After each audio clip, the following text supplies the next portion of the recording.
The Quill and the Quiet. Chapter 1. Ginny Weasley was supposed to be in the Gryffindor common room, curled into the deep armchair by the fire with a battered copy of Witch Weekly and enough stubbornness to ignore the rest of the castle for an hour. The common room had been loud in that way that made Ginny feel both small and impossibly loud at once. The twins' laughter spilling from a corner like loose coins, Cho humming something tuneless near the window, distant thumps from late Quidditch practice that made the rafters vibrate underfoot. She had meant only to pass through the corridor outside the library on the way to bed, but a page caught her, literally, slipping from the seam of the magazine as she tucked it under her arm. The corridor smelled of dust and cold stone, and the portrait lamps threw long, tremulous pools of light. Ginny paused, more curious than cautious. At first her hand closed on it to shove it back in, tidy and perpendicular, as though a bit of errant paper was merely a nuisance to be corrected. Then she saw the paper itself, roll. It was rougher, the fibers coarser, the print duller than the glossy, familiar pages of Witch Weekly. Someone had folded it into the magazine with care, someone had meant for it to be found. She unfolded it beneath the portrait of a stern woman who always tutted at the slightest impropriety, letting the lamplight skitter across the page. What it held was not fashion tips or celebrity missteps. It was a ledger, names and times and short, precise accusations, a catalogue of after-hours meetings, suspicious parcels, hints about prefects and siblings, intimations about teachers and loyalties gone astray. The tone was clinical, not gossipy. Certain entries had been underlined, shorthand notes clustered in the margins, useful 3/28, confirm, and, in heavier ink and all capitals, one word circled twice, Lily. Ginny pressed her thumb to the paper and felt, absurdly, like she'd put it to her pulse. The words were small cruelties that could be wrenched public and sharpened. She knew how this worked. She had seen officials, teachers, and once she'd watched the ministry, turn truth into a rope, slice it into a neat, accusing confession and tie it so the ends could be nailed to someone's shame. Handing a ledger like this to Umbridge, or anyone eager for reasons to clamp down, would be handing them the rope and the nail. Everyone would say burn it. Burn it and feel pure and finished. But Ginny had read enough books, and seen enough consequences, to know destroying evidence often came with its own cost. Flame could erase the ink, but not the map that had led it there. The question tugged at her like a stubborn thread: who benefits? Who placed it where it might be found, and why mark certain names with such private detail? If it was blackmail, it could be trade; if it was part of a stitch, it could be a tool to shape the school until the seams showed. She crouched, breath shallow, and looked for signs, indentations of a nib, the pressure of a hand, the little habit of a certain flourished G. Under the lamp she could see the tiny puncture where a page had been ruled, the looped L of the marginalia, the hurried slash of a crossing T Lily, the margin read, the letters a key or an accusation. Ginny's skin tightened around the name. Beneath it another entry, exposed Snape vulnerability for halves. Her stomach rolled in the specific wrong way that announced this was no idle prank. Severus Snape's name had started and stopped arguments in the castle for as long as she could remember. She'd seen him teach with a cruelty folded into his lessons like an old cloak, and she'd seen him elsewhere, in the dark, softer in a way she couldn't explain. The idea that someone might be building a dossier designed to push him, emotionally, publicly, made her teeth ache. It did not feel like a practical joke. It felt engineered, a machine meant to apply pressure until something gave. She imagined the page dropped like a shark's fin into the pool of school life, place a single, horrible thing where it would catch, feed it to those eager to gossip, and let curiosity and righteous indignation do the rest. The method was obvious: find a seam, a place where a thread would be pulled tight, a place where authority could be summoned and misdirected. Someone patient, someone who understood leverage, could unravel reputations like a chess player upending a pawn structure, one small sacrificial piece at a time. If this was one page, where were the others? Had similar slips been folded into other magazines? Had one already been handed to the wrong pair of eyes? The thought that this might be deliberate, and aimed to cleanse the school of anyone who interfered with the inquisitorial squad, stole warmth from her fingers. The safer course was to leave it alone. The brave course would be to shout. Ginny chose a third, quiet inquiry. Hermione met her at the portrait hole, eyes wide and restless even in low light, as if she'd been waiting for the moment to arrive and was already late. Ginny laid the Witch Weekly in her lap like an accusation and pulled the page free, the margins caught like small teeth. Hermione read with the speed and focus she brought to essays and examinations, sharp, meticulous, impatient for facts. "Where did you get this?" she whispered. "From the magazine," Ginny said.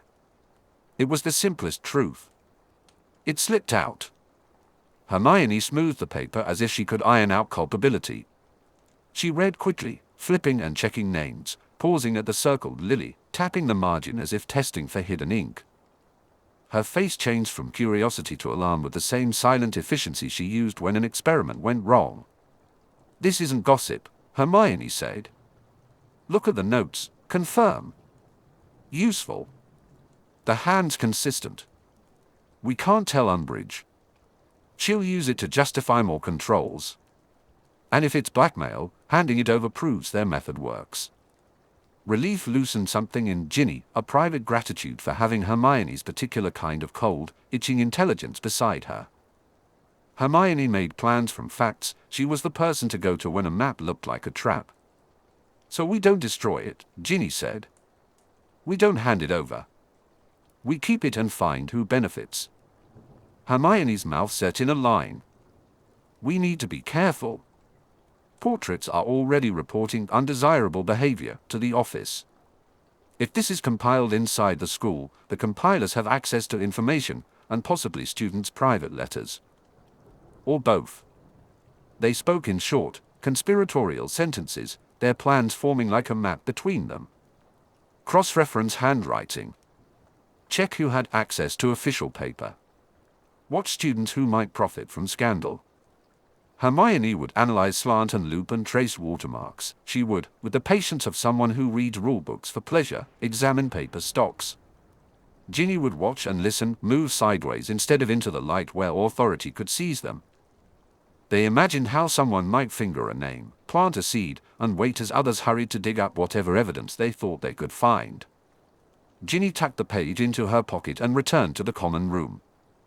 The fire was a different, menacing noise now. It didn't feel like shelter but like a throat of warm gossip waiting to swallow a new morsel. She tried to read Witch Weekly, which suddenly felt shallow and obscene, and kept one eye on the room. She watched who laughed too long at a remark about a prefect. She noticed who left a conversation when certain names were mentioned. She paid attention like a detective taking notes without ink. It felt like a new kind of game, quiet, threaded intelligence that might mean the difference between an awkward rumor and a wrecked life. She kept circling back to Lily. Why circle it like a key? Whoever wrote the ledger understood emotional leverage. It could be bait to make Snape act angrily or overreach, or bait to make bystanders build a narrative where there had been none. The idea of Snape being manipulated on the stage of other people's vindictiveness gnawed at her. Hermione spent the next morning in the library's back stacks, fingers gentle on parchment as if afraid of breaking a brittle thing. Ginny watched Hermione move through old memos and notices with the fierceness she reserved for her best arguments. Hermione's eyes lit with the same bright, practical excitement she used when parsing legalese for a model United Nations. She compared fibers, traced faint watermarks with a magnifying glass borrowed under the pretext of needing it for a book. "Thin rag content," Hermione said finally, leaning over Ginny like an avian scholar.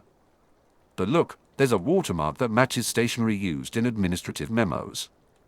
It's not common room paper or library notices. It's closer to the stationery used in the staff room and certain ministry requisitions." Ginny felt the world tilt by a degree. "So it's school paper," she said, the words making the worry more definite and more urgent. "Or someone with contacts," Hermione said. "Someone who can requisition official supplies." The way Hermione's voice dropped tightened Ginny from head to toe. "We need to be sure before we say anything. Accuse the wrong person and we hand credibility to whoever planted this." Smaller was harder, but necessary. To be patient in a school where whispers of authority became edicts felt like holding her breath through an underwater tunnel. Ginny wrapped the page in a clean sock that smelled faintly of Fred and slipped it into a trunk under her bed. It felt foolish and prudent in the same slow motion. She tried to sleep but instead dreamt of a staircase made of pages. Each time she climbed a new step, a name fell through the balustrade. She woke with her fingers sore from clenching. Hermione came to the common room at first light, bearing copies, notes, and the kind of triumphant exhaustion that follows too many hours with one's head bent to something impossible. "There's a match," she said, voice small and triumphant. "Not perfect, but strong. The watermark corresponds to a batch ordered last month under a requisition note with the initials of a ministry overseer attached. The paper stock matches official Hogwarts supplies." Ginny felt cold. "So someone inside must be compiling these," she said, the certainty heavy and solid. They mapped where to look and how carefully to move. Hermione folded the corner of the page, not to mark it but to remember, and the crease made her think of a legal summons, tidy, immovable. "We start small," Hermione urged. "Find where those requisitions were logged. See who requested paper. Watch the students set up as bait. Quietly." Ginny felt the pact settle between them, hushed, precise. It would demand secrecy and courage, and probably small betrayals that at first tasted like victory and later like something else. But she couldn't destroy the page or hand it to a woman who turned truth into a warrant. Hermione had a plan and Ginny had vigilance. Together they might prevent a dossier from becoming law. Outside, Hogwarts breathed its usual late-night sighs. Portraits murmured about propriety. Far away, Umbridge's laugh rang like glass, thin and deliberate. Ginny thought again of the cipher, Lily, and how it might be used to crack a man's resolve or create a perfect, public rupture. She thought of Snape, of other teachers whose loyalties were knotted with history and awkward decency. They had begun, if only because Ginny had refused easy answers. The dossier was no longer a scrap of paper, it was a tool someone had forged to bend the school. And that was not something she could let stand.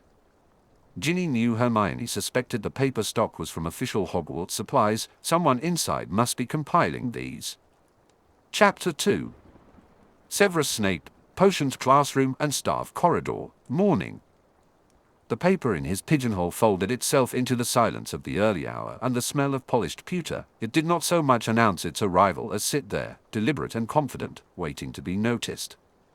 He had seen worse things in worse shapes, students hollowed by petty cruelties, colleagues undone by louder ones, the petty cruelties themselves rearranged into policy by the ministry.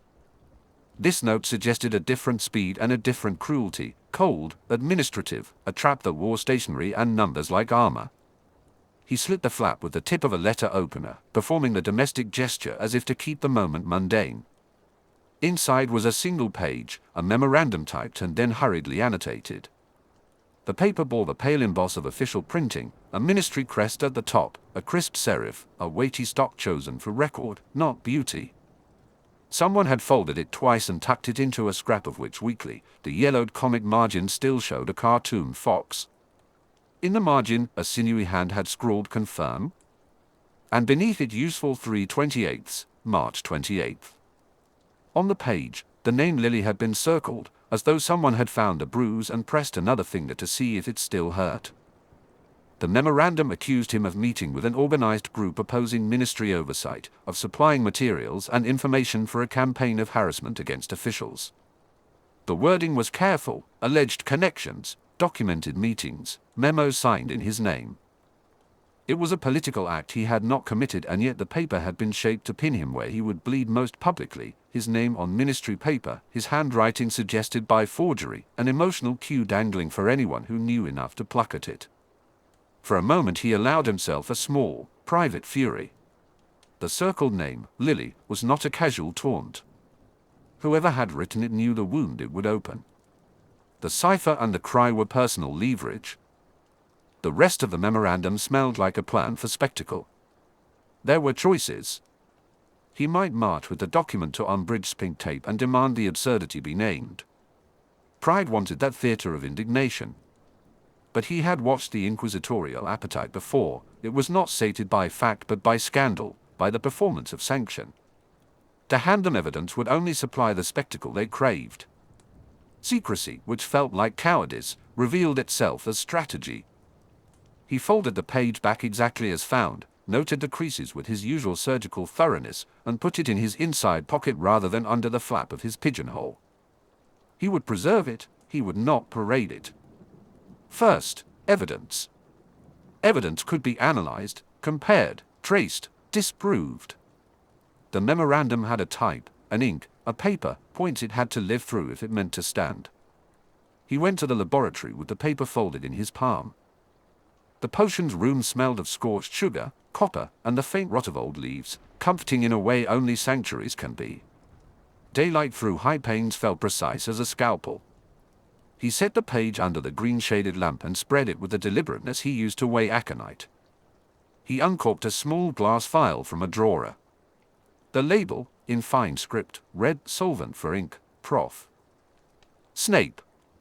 He had procured reagents for reasons more than convenience. In his position one ought never be at the mercy of scarcity. He placed a single drop at a corner and watched the paper draw at it like a thirsty creature. There was no bleeding of cheap printer dye. The ink was steady, iron gall in character, dark, stable, smudging only under pressure. Holding it to the light, a pale watermark revealed itself, an official crest, almost certainly ministry. He frowned. Then, faintly impressed at the edge, a circular stamp, an archaic H within a ring, the Hogwarts supply mark, pressed into the sheet when it left castle custody. He had long thought it discreet, now it was proof that the castle's own accounting had been touched. He sniffed carefully, restraint taught years ago to students, and detected a faint resinous finish used in some ministry papers. He slitted a corner with his penknife and added the tiniest scrap to a saucer of reagents. It blackened with silver nitrate in a manner consistent with rag papers, linen and cotton pulp, not cheap wood pulp. Ministry sheets were meant for records that would endure. The Hogwarts stamp changed everything. Someone had either accessed ministry supplies through Hogwarts logistics or simulated that channel. The fraudster's charm, an official face, counterfeit provenance to make a forgery smell true. He examined the marginalia. Confirm? Useful 3/28, March 28, was penned in a hand that, if not his, echoed his habits, a looped lowercase L, a hurried crossing of T-S. It might be his own hand under adrenaline or an attentive mimicry. A forged hand required someone who had studied his script, perhaps a prefect, a fellow teacher, a student accustomed to copying notes. He sealed the sheet and placed it in a small wooden box, on which he poured a single drop of a clear, cooling potion, one that would make the paper unappealing to casual prying. He did not enchant it, charms invited scrutiny. A potion left a chemical signature and dissuaded the fingers that loved to root. Someone inside the castle had access to ministry-grade stationery or knew how to simulate it. That meant access to requisitions, to stores, or intimacy with Hogwarts logistics. Requisition logs would carry initials and dates. The supply mark was not a doodle, it was impressed where paper left official custody. Whoever prepared the bundle had reached into the supplies room. He thought of Ginny Weasley's ledger page folded into which weekly, the same comic corner, perhaps. Things slid between hands and into trunks like contraband. He did not let his mind leap to gossip. Students had motives, gossip, revenge, staff had motives, ambition, grievance. The inquisitorial squad could profit from scandal, but the hand that fed scandal need not wear their robes. It could be a prefect, a house elf carrying messages, or a patient staff member. Practicalities guided him. Papers were requisitioned in batches, recorded in ledgers that moved from desk to desk. He would request the relevant ledger entries quietly, not by staff room conversation, and compare stock numbers. He would gather handwriting samples, prefect's notes, the librarian's scrawl, students' hurried lists. Fingers reveal habits in the way they crease pages, in the angle they hold them. He would watch how certain people handled records. He thought again of the circled name. Personal leverage was an old, precise weapon, grief reproposed could be used against him. He steeled the small private part of himself that had learned to turn grief into resource. Knowing the shape of the weapon meant he could preempt it. There were other small things to note, the signature pressure, the way the pencil indent left shadows beneath the page, the typeface's tiny idiosyncrasies. Forensics of handwriting were as much about minutiae as they were about broader patterns, the slant and recoil, the habit of departing a flourish, the tiny, almost invisible hesitation before a loop. He would take oblique light rubbings, make casts of impressions where necessary, and collect exemplars under the pretext of routine checks.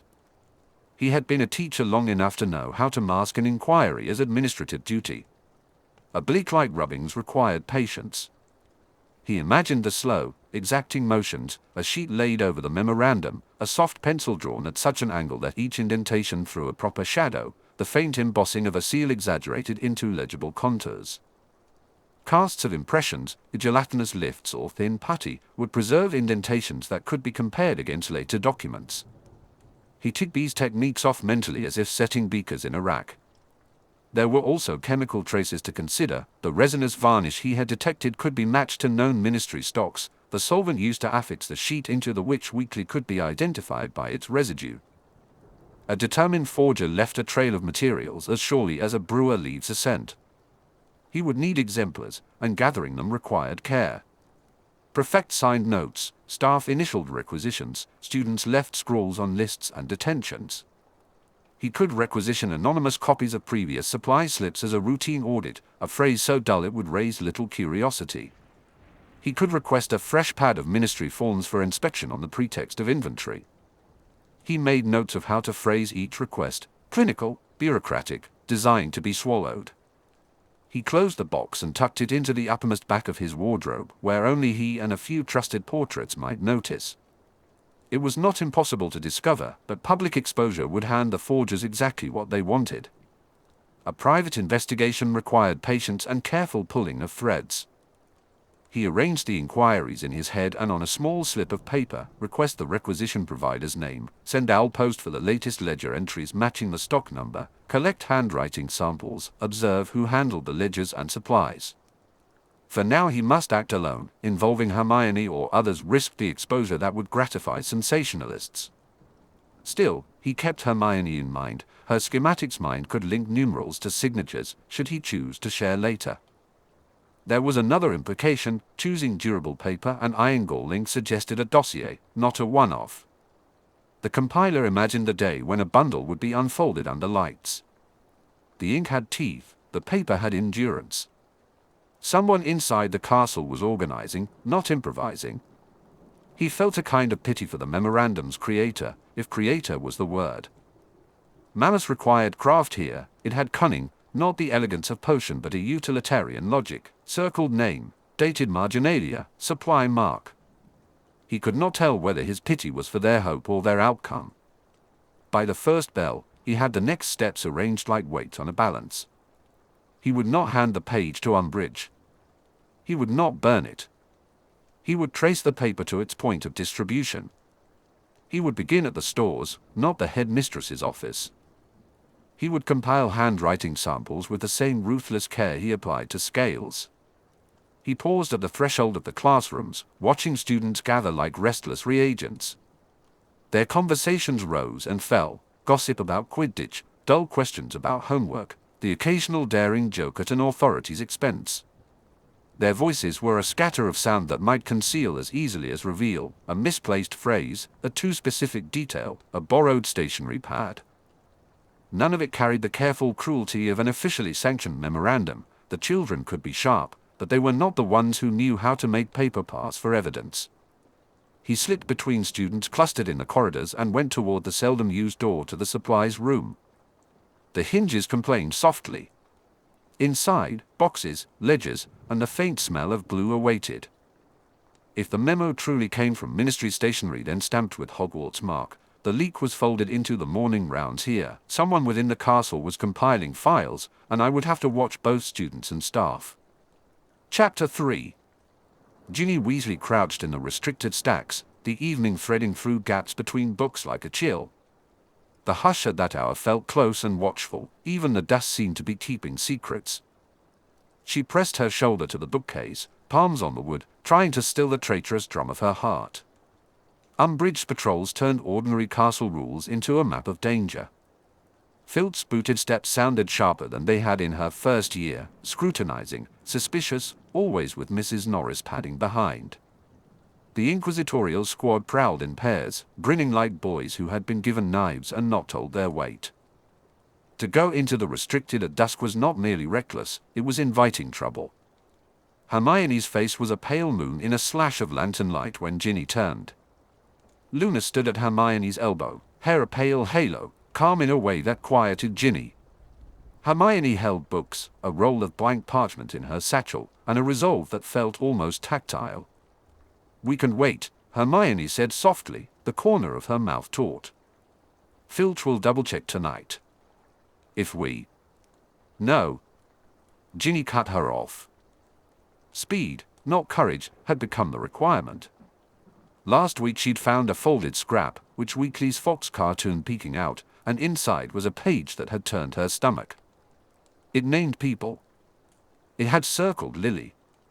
Waiting felt like losing whatever thread of evidence they had. "There are more ledgers." Hermione's fingertips found a loose seam between spines and the shelf breathed open, an old service passage, narrow and thick with the smell of glue, leather, and old ink. Lantern light pulled ahead. The kind of place secrets loved. Hermione slid a hand into the crack and produced a folded page. "If we're discovered, we'll say we were looking for a book on..." Ginny's brain offered safe titles. Lying was quick and necessary, truth would be a blade. They found the ledger where Hermione expected, folded into a rich weekly page and tucked behind a shelf. Ginny's hand shook as she drew it free. The paper had the stiff quality of ministry stock, a faint watermark and a small impressed H caught the light. "Same paper," Hermione breathed. Ginny unfolded it. The ink was iron dark and steady. A column of surnames, annotations in the margins, useful 3/28, confirm, boxes ticked. Lily was circled at the bottom like a trap. "Who writes this?" Luna asked.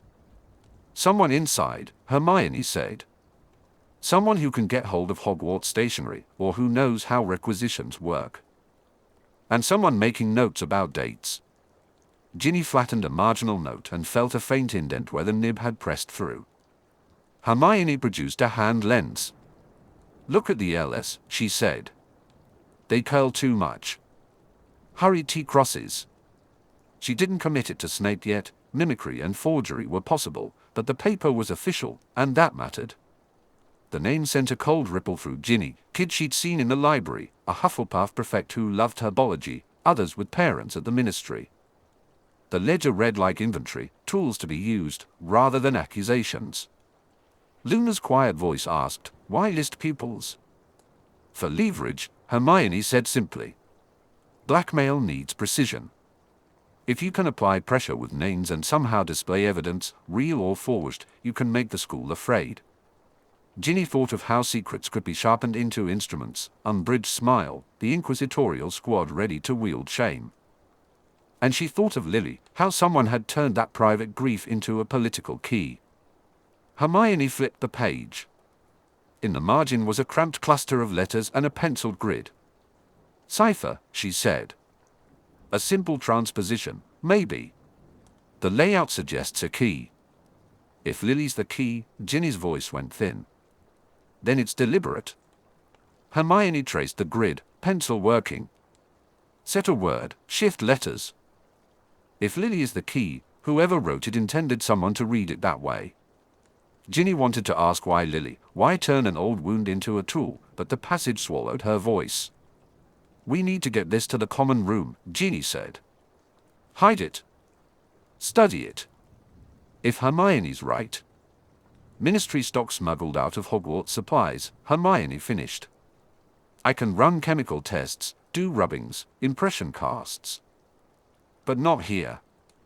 They rolled the page back into the Fox cartoon and slipped it into the lining of Hermione's satchel. Luna hummed under her breath like an incantation.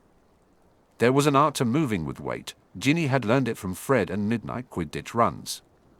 Back through the narrow passage, the stack swallowed them and spat them into the main room. On the steps toward the portrait, Filch loomed, lantern in hand, Mrs. Norris beside him. "Evening, ladies," he rasped. "Out past closing hours, are we?" "Studying," Ginny said, the word a practiced stone. For a moment she felt the paper jam under Hermione's fingers like a live thing. Filch's eyes flicked to Hermione's satchel, then, after an internal adjustment, he sniffed and decided not to rummage. "Be back in your dorms," he grunted. They chorused agreement and Filch's lantern shuffled away. When they breathed again, the air felt less like a trap and more like a place with doors. "We can't give this to Umbridge," Hermione said, voice hard. "If she sees official paper, she'll weaponize it. She'd parade it as evidence and every name could become public, shame, expulsions, more patrols. Or she uses it to justify more of her power," Ginny said. "She wins if we hand it to her." "There's another danger," Luna added. "The author might have intended for it to leak. We mustn't play into their hands." Under the portrait in the common room, Hermione laid the page on the table and ran a small reagent she'd smuggled from potions. The faint reaction confirmed resinous varnish consistent with ministry-grade stock. It hadn't been a careless forgery. "More than one sheet," Hermione said. "Margin numbering. Someone is compiling them." Ginny leaned in as Hermione traced the watermark and studied the grid. Her pencil moved quicker, aligning letter shifts. Suddenly Hermione's breath went thin. "When you shift by the key," she said, "it reads." She didn't finish. Ginny watched Hermione's jaw set. "You couldn't save her." "You won't save him." The words landed like a blow. Luna's mouth made a small O. Even the portrait behind them seemed to avert its painted eyes. The phrase was intimate, vicious, intended to wound a past loss and twist it into accusation. "What does it mean?" "Who?" Ginny whispered. "Whoever wrote this knows how to hurt him," Hermione said. "They know who he loved." Ginny thought of the teacher who moved like shadow and frost, of the man who doled out marks with a narrow smile. The ledger hadn't just listed pupils, it had arranged a mechanism for emotional destruction. Folded into a comic margin to hide in teen reading, varnished to match ministry stock, it was professional, planned, not impulsive. "It's a lever," Hermione said, thumb over the circled lily. "Not a name left at random. They've rehearsed the blow, placed the press where he would see it if the pages were laid out publicly. If you know what someone once loved, you can make rumor look like proof. They made a quiet plan. No burning, no dramatic confrontation that would hand Umbridge a bone. Hermione would do the forensic work, watermarks, ink tests, impressions, handwriting exemplars. Ginny would watch, requisition logs, who signed for supplies, which prefects had weekend access to the stores. "You'll take the trunk?" Hermione asked finally. Ginny had already decided. She imagined the page tucked beneath Quidditch socks at the bottom of her trunk, small treasons kept sacred. Hermione drew a quick chart, requisition numbers to cross-check, staff with cloakroom keys, prefects who dealt with the stores. At the bottom she underlined oblique light rubbings, cast impressions. Beyond the stacks a muffled laugh passed, boots across sanded wood. Ginny pictured the inquisitorial squad, small, bright children who might profit from a scandal that left a teacher exposed. She pictured Snape walking alone into the stores if he suspected something, avoiding Umbridge's stage. That he would choose secrecy told her much. This weapon was meant for private humiliation, not public trial. Hermione traced nib punctures in the ledger, noting looped LS and hurried T-crosses. "It could be forged from a sample," she said. "Someone could copy Snape's quirks. Or someone who writes like him could have been guided. We need exemplars from staff, prefects, students who had access." Ginny set her jaw. She would sit where she could see the store's door, listen for the shuffling of papers, watch for varnish on sleeves, record small betrayals, who signed what and when. She pictured sitting at the back of potions, or near the stores, ears tuned for the tell of footsteps. "There are other copies out there," Hermione added. "If this is a dossier, it's portable, meant to be handed from pupil to pupil until the right person sits it to Umbridge or to someone who'll publicize it. Whoever compiled it wants it disseminated." The ledger felt heavier than it should. They were hiding something that could ruin a life because the alternative, handing it over or burning it, felt worse. They had chosen secrecy in the teeth of danger. When they moved as two parts of the same pulse. Hermione slipped the page into a potion-treated wooden box, solvent precautions in mind, aware of how careful handling could preserve or betray traces. Ginny thought of the vial labeled solvent for ink, Professor Snape, and how certain liquids could reveal too much. They left the stacks by a passage that swallowed sound. Ginny took the path nearer the store's entrance. There would be late visitors, prefects, students on errands, teachers moving like shadows, and she would be there, noting scuffs on ledgers, faint varnish smudges, the way people glanced at each other when Lily was mentioned. She pressed her palm to Coolstone and felt the castle's steady thrum. No one outside would know a patient, sharp thing was working beneath the day's clamor. No one, for now, but them. Ginny took up the task she had chosen, keeping her eyes open for hands that would turn pages as if they were maps to someone's ruin. She would watch and listen, and when the time came she would write down the smallest betrayals with a steady hand. The ledger slept in her trunk. The work of unmaking what had been made began that evening, slow as a tide. Chapter 4. Severus Snape lingered in the staff room that opened onto the headmistress corridor after lunch.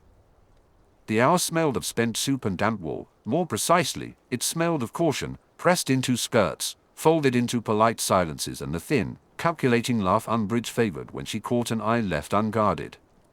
He watched his colleagues as one might watch a volatile draft. McGonagall, collar up, eyes like a stalking cat; Flitwick, hands clenched; Hooch, face immovable; Sprout, anxious behind small, freckled hands; Trelawney, swallowing as if to choke down a premonition. They spoke in fragments, concern, procedures, appropriate channels, and fell abruptly quiet when Umbridge's cushioned tread passed. He had long known her talent for turning gossip into paperwork, resentment into regulation. Even so, when the folded page came to mind, Iron ink on rag paper, varnish along the edge like an afterthought, something tightened in him. The name Lily sat in that handwriting, circled, a penciled cipher in the margin read, "You couldn't save her. You won't save him." It had been left for Ginny Weasley to find, a personal wound turned public. Evidence had the capacity to reshape a school by fear. He had vowed the memorandum would not go to Umbridge, nor be destroyed. Evidence must be preserved. The staff room felt suddenly small. Portraits regarded them with the indifference of the dead. A public confrontation, him at the center, McGonagall nearby, the rest a nervous chorus, would sharpen this into spectacle. Umbridge would revel in it, atomizing solidarity into petty complaints and sending reports to the ministry, see how the teachers disrupt. The alternative was secrecy, slow, bleak, vulnerable to the very mechanisms that fed the dossier. Time was already a factor. Margin numbers suggested there were more pages. He measured faces as ammunition and map. McGonagall's jaw could hold, her eyes softened at the mention of Ginny. Flitwick fluttered, Sprout shut. No champions presented themselves. The work at discovery would fall to those who could move unseen. He rose, a shadow passing between teacups and newspapers, and resolved on a blunt, effective inquiry: test the networks. If the inquisitorial squad were weaponizing the dossier, they would rely on the channels meant to preserve discipline, perfect runs, audits, redistributed copies for the sake of order. He needed to know whether junior prefects had been enlisted, coerced, or paid. Headmistress corridor, after lunch. The corridor was a narrow lane of portraits and polished panels smelling faintly of lemon oil and old parchment. Snape intercepted a prefect, Eileen Barker, by a hunting scene tapestry. The badge on her chest sat slightly askew. She looked the part of someone trained to follow instructions. "Prefect?" he asked low. "Eileen Barker." "A moment." She straightened. "Yes, Professor. Do you have time to speak of the enforcement of rules?" He let the question hang as invitation and blade. She swallowed. "Of course, sir. There are. You were seen in the third-floor corridor at 11:30. Why were you not at your patrol post?" She faltered, offering a petty excuse. "I had a late lunch, sir," Madame Pomfrey said. "Propitiating the nurse will not excuse failing duties." He moved closer. Prefects carried confidences. They could be turned into tools. Has anyone asked you to redistribute documents? To keep copies hidden? To hand them on to members of the inquisitorial body? A small, involuntary sound escaped her. They said it was for the maintenance of order, she breathed. The phrase landed like a stone. He pressed, colder. Who said? From the squad. Miss Umbridge's monitors. Instructions came quietly. Folded one page into magazines, leave them on notice boards, show them only to prefects or anyone useful. If a teacher made trouble, we were to show them the page and report the reaction up the line. Up the line. The phrase sketched an architecture of obedience. Snape had half hoped this was a juvenile prank. Instead he saw an apparatus, minister-grade stationery, varnished edges, a faint impressed edge of a Hogwarts supply stamp. Someone with access to official supplies had crafted a dossier meant to scandalize. Did any names strike you? He asked, the word Lily poised like a knife. She blinked and then confessed. Names had been circled, one was emphasized to wound. They whispered it would push teachers to protect their reputations instead of questioning, she said. They called it maintenance. The intimacy of that attack, taking his private grief and making it leverage, was surgical. A public attempt to coerce him through his past was beyond politics, it was cruelty. He could have bullied out names, but public naming would draw attention, force the prefect to recant, and give Umbridge the spectacle she loved. He needed corroboration. Bring me the next copy you receive, he commanded with the practiced menace of a teacher who preferred results to drama. If you cannot, tell a trusted teacher and have them find me. Do you understand? She nodded too quickly. He let her go with the efficiency of delayed action. The admission was thin evidence, a thread rather than a noose, but it placed a hand on the conspiracy's ribs. Copies circulated, prefect networks used as distribution, rhetoric dressed as authority. Back in the staff room, the portrait of a disciplinarian headmistress regarded them with benign indifference. McGonagall caught his eye and, without asking, murmured, "Be careful, Severus." He sat and allowed the bitterness to pass like a draught he tasted and swallowed. The discovery transformed suspicion into plan. If copies had been folded into which weekly and left where students would find them, Ginny's discovery was not an accident. The mechanism for silence showed its form. There were immediate, practical steps. He would request, under the guise of a routine inventory audit, the requisition ledgers for the past 2 months.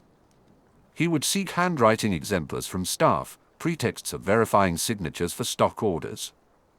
Hermione would be given lamps and reagents to test watermarks, iron gall titrations, varnish residues, and nib puncture casts. Ginny would watch the supply room and note who touched varnished paper. None of them would take the page to Umbridge. Not once. He also had to calculate risk. A move to build a case would invite further covert actions from those who watched for inconvenient questions. He would be discreet, but not invisible. Do you think it reaches as far as the squad itself? Or higher? McGonagall asked softly. He thought of varnish, stamps, procurement channels, and the penciled cipher that named Lily like bait. It reaches farther than the room in which quizzes are issued, he said. It is deliberate. For now, I gather evidence. Public denunciation plays to those who profit from spectacle. She softened with the disappointment of someone who loved treaties only to find them shredded. Then we will be discreet, together. He inclined his head but trusted together only with definitions.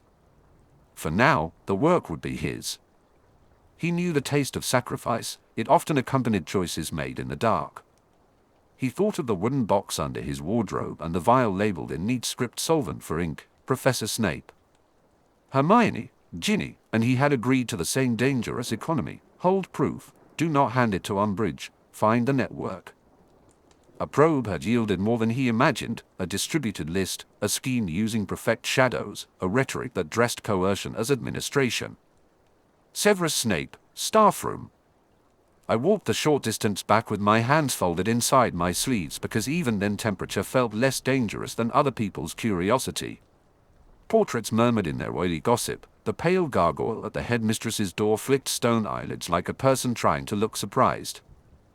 I kept my face as neutral as a blank potion label, nothing to be gained by display. The wooden box under my wardrobe thrummed in my thoughts, its lid sealed with the faint, bitter tang of the solvent I had used. I chose not to charm it. Charms advertise as much as they protect. A lock that might snap open under stern fingers would implicate me beyond repair. The little glass vial lay across my mind like an instrument I might yet lift.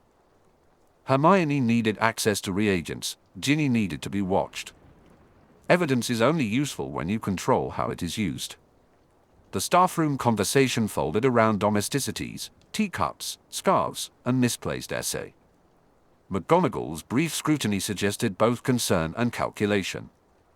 No one noticed the wet marks my boots left on the flagstones, the map of where I had crossed the castle with caution pressing in my chest. I chose a chair at the edge of the room where the stove's heat would not betray my shoulders. I said nothing. Questions here are public acts, answers become instruments.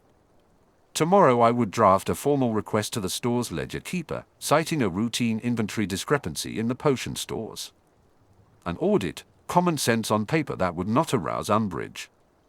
I would take the relevant register pages, photograph them under a lens from my desk, and compare serial numbers and marginalia. If necessary, I would cite missing tinctures, inconsistent varnish stock, an order that never arrived. The fewer words I spoke, the fewer weapons my enemies would find. There were two parallel investigations: the physical trail, who requisitioned ministry-grade stationery stamped with our Hogwarts H, who handled varnished paper, whose sleeves might carry solvent residue, and the human trail, who trafficked rumors about me, who stood to gain from spectacle, who had access when prefects made unofficial runs through stores. Ginny would watch the supply room and log signatures and odd hours. Hermione would run forensic tests, watermark comparisons, resin extractions, nib impression casts, oblique rubbings to map pressure and flourish. These tasks are small and precise and can be invisible in ways I cannot be. Some actions, however, required the language of authority. Requisition audits and requests for signature exemplars must be couched as routine. I would go to the store's office at first lesson, present a memorandum-stamped routine audit, and take custody of the register pages long enough to photograph and cross-reference. I would tell no one. When I returned to my rooms that evening, I did not light the fire. Cold makes one less willing to bargain with oneself. I uncorked the solvent vial for a moment, acrid, faintly metallic, not the sort of thing a student would buy for mischief, and replaced it. The box lay where I had left it. Memory cannot be hidden beneath varnish and ink, one only chooses how to answer it. For now my answer would be procedure, patience, and the slow gathering of paper until the hand that circled Lily found itself exposed by its own scripts. There are lines I have crossed and lines I won't. Tonight I drew a new margin, evidence instead of accusation, shadows instead of spectacle. The ledger will be requested under the language of inventory. Hermione will run the tests, Ginny will watch and report. I will act quietly, with the small, cruel efficiency I have always preferred to larger displays. If they baited me with my past, they misjudged me. Grief is either torment or shield, and I will use it only to protect these students and this institution. Tomorrow, when I walk into the store's office and the ledger is placed before me, I will treat it as a potion to be analyzed, careful, patient, and utterly without theatrics. Chapter 5. Ginny Weasley sat on the edge of a desk in the empty classroom they used for DA meetings, dusk feathering the mullioned windows with bruised light. The room smelled faintly of chalk dust and damp parchment. Chairs were scattered as if someone had left in a hurry and never returned to tidy. The walls still bore the faint ghosts of spell practice, singe marks and racked quills, and somewhere in the corridor below Mrs. Norris's heavy tread made the floorboards quiver.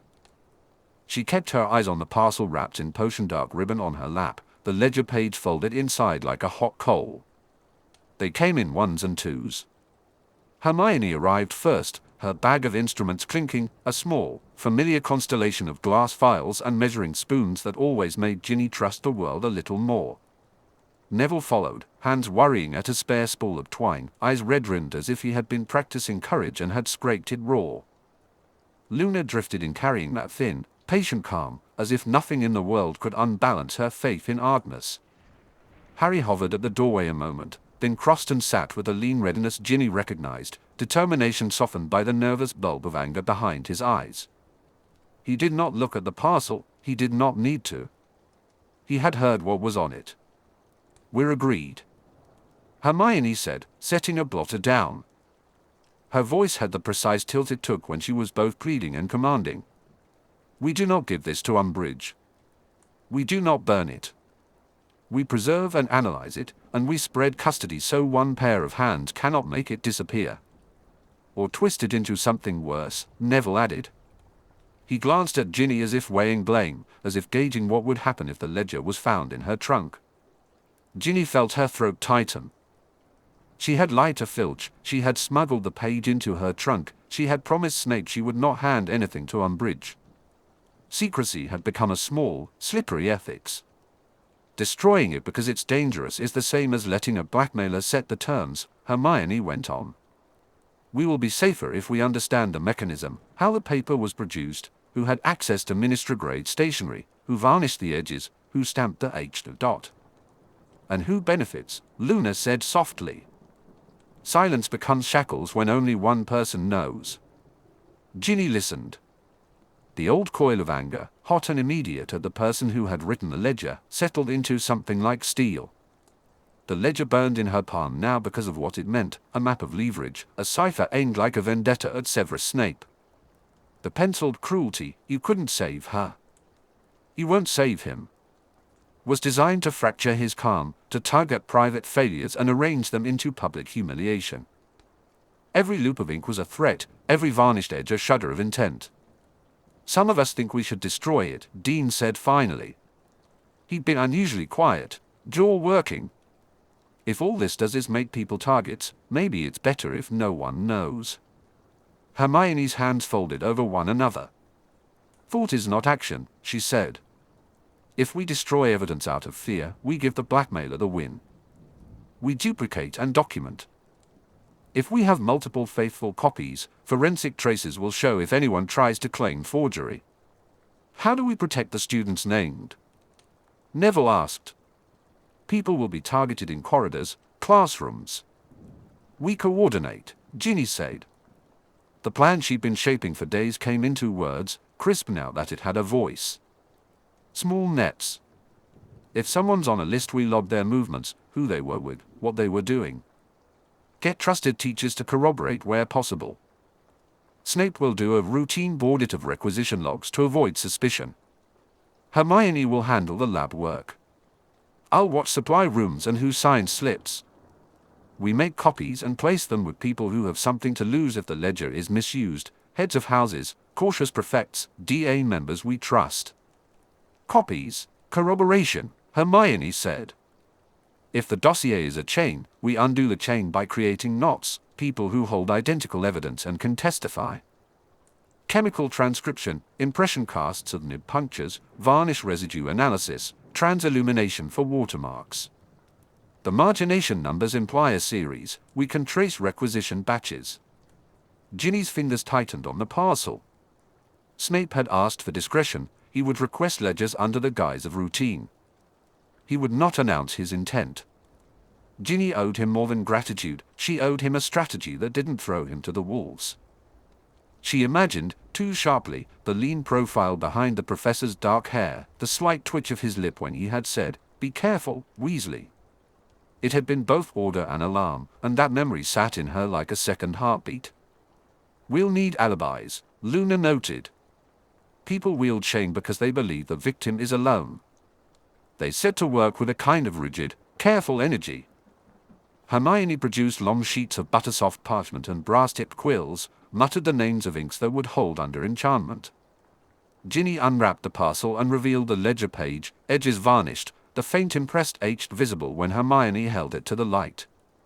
The seal was not decorative, it was a signature of procurement, a signifier that this was not a hurried composition but something that had passed through official hands. Hermione drew a quick sigil and set a copying charm, the room filled with the thin, cold smell of treated parchment and the whispering sound as duplicates took shape. Ginny watched, feeling no triumph, only the sense of admitting the world contained the accusations they feared. Hermione insisted on a master negative, a chemical preservation of ink composition and varnish traces sealed in a vial and swaddled in enchanted place. She spoke of reagents with the reverence of someone discussing liturgy, iron salts that reacted to specific iron gall inks, a solvent that would lift varnish without dissolving the paper fiber. She mentioned pewter putty for nib impression casts and photographing watermarks with a transillumination charm.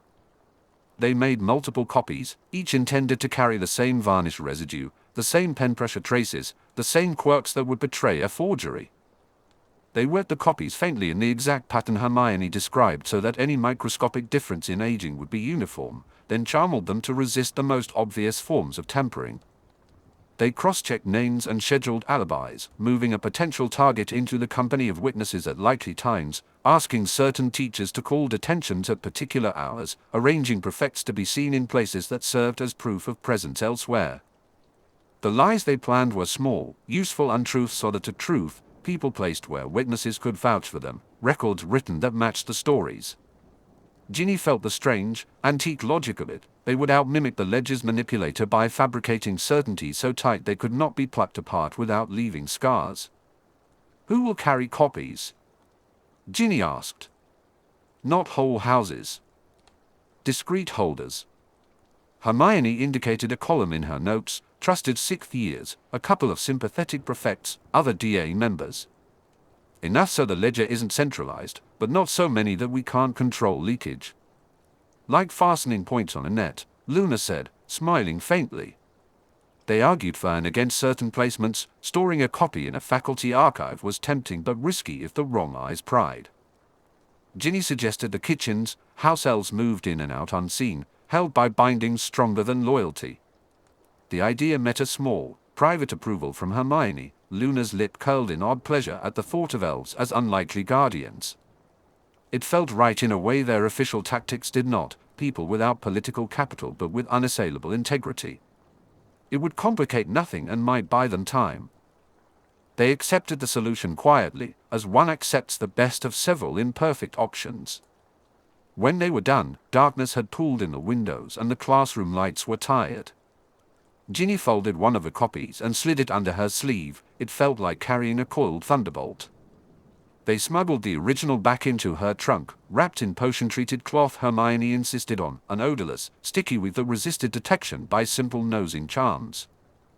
They set a meeting, her, Hermione, Snape, to review evidence once Snape had the ledgers. The rule was reiterated and ironed in, under no circumstance present the page to Umbridge. They had seen how she treasured instruments of control. To hand the ledger to her would be to hand her the school. They filed out in pairs, quiet as if the night listened. Filch's footsteps had brushed the corridor earlier and had come close once. Ginny's lie had bought them time, but the memory of his beady, suspicious face made her pulse staccato. Ginny stayed last, tugged her trunk from beneath a bench, felt the ledger box warm and secret in her hands and replaced it with deliberate fingers. Every movement was a promise to someone, Snape, the students whose names might be dragged into shame, the DA members who trusted that secrecy could mean safety. The ledger was both insurance and live wire. On the corridor, a cape flicked at the far end. A prefect paused under the stairwell like a dark punctuation. Eileen Barker, Ginny recognized the name and the set of the woman's chin, watched their motion as if cataloguing it.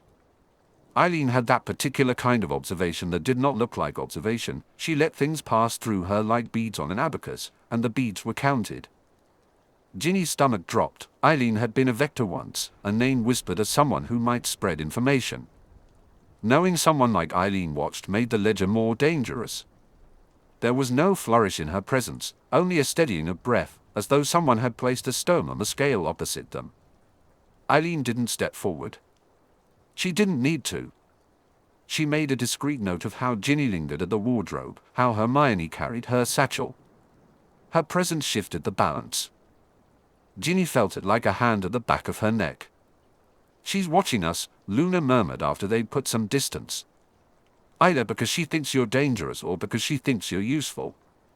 "Either way," Hermione said, the lines between her brows hardening, "assume eyes on us." They altered the plan, not in panic but with cautious adaptation. Routes were changed, less direct corridors chosen even if they increased travel time. Ginny tightened secrecy. Copies would be carried by people less likely to draw prefect scrutiny, house elves, students with steady reputations, a tacit decision that made Luna's lip curl in approval and Hermione's shoulders relax a fraction. They ensured movement looked unremarkable, that alibis had witnesses beyond the DA, that they would avoid corridors Eileen patrolled. Eileen's observation was a reminder their actions had immediate consequences and someone inside authority had noticed. Ginny's mind moved from hot anger to calculation. She thought of Snape's promised audit, how delicate it would be to request access to requisition records without Umbridge catching scent.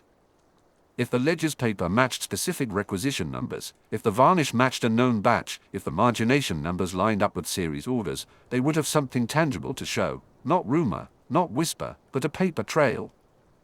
That doorway from rumor into proof was small and guarded, but once opened it became a place where accusations could be checked and responsibility assigned. But for Snape to secure that trail he would have to slip through official channels, to ask and sign where Umbridge might notice. To step inside Umbridge's domain, or to examine files from her office, was to flirt with exposure on a scale far greater than any trunk search. Ginny felt the pull of it, the ledger's gravity, the need to know where it was compiled, and a hunger to stop anyone who would weaponize grief and secrecy for power. She pictured Umbridge's office, pink curtains, neatness, a little shrine to the ministry, and a cold wire of planning uncoiled in her chest. The intruding idea didn't settle, it snapped into the forefront like a small, bright plan that might burn them all. The only option that seemed left was the riskiest one, getting into Umbridge's office. They left by different routes. Ginny's feet were hollow with resolve. She had copies sewn into places she trusted and a new watchfulness in her head. Eileen Barker's shadow lingered, proof that protecting the many would place them directly under Umbridge's eye. They had copied the ledger. They had built alibis. They had spread the knowledge. Now, if Ginny's stomach didn't lie, the ledger's compiler would be angered and Eileen Barker would watch. The decision that had once been about saving a single professor's reputation had become a quiet war for the school's conscience. Ginny pulled her cloak about her, the copies warm against her ribs, and the idea of Umbridge's office glinting like a dare in the back of her mind. She knew what they had to do next, find where the dossier was compiled, and fast. There was no other choice left but to risk the office itself. Chapter 6.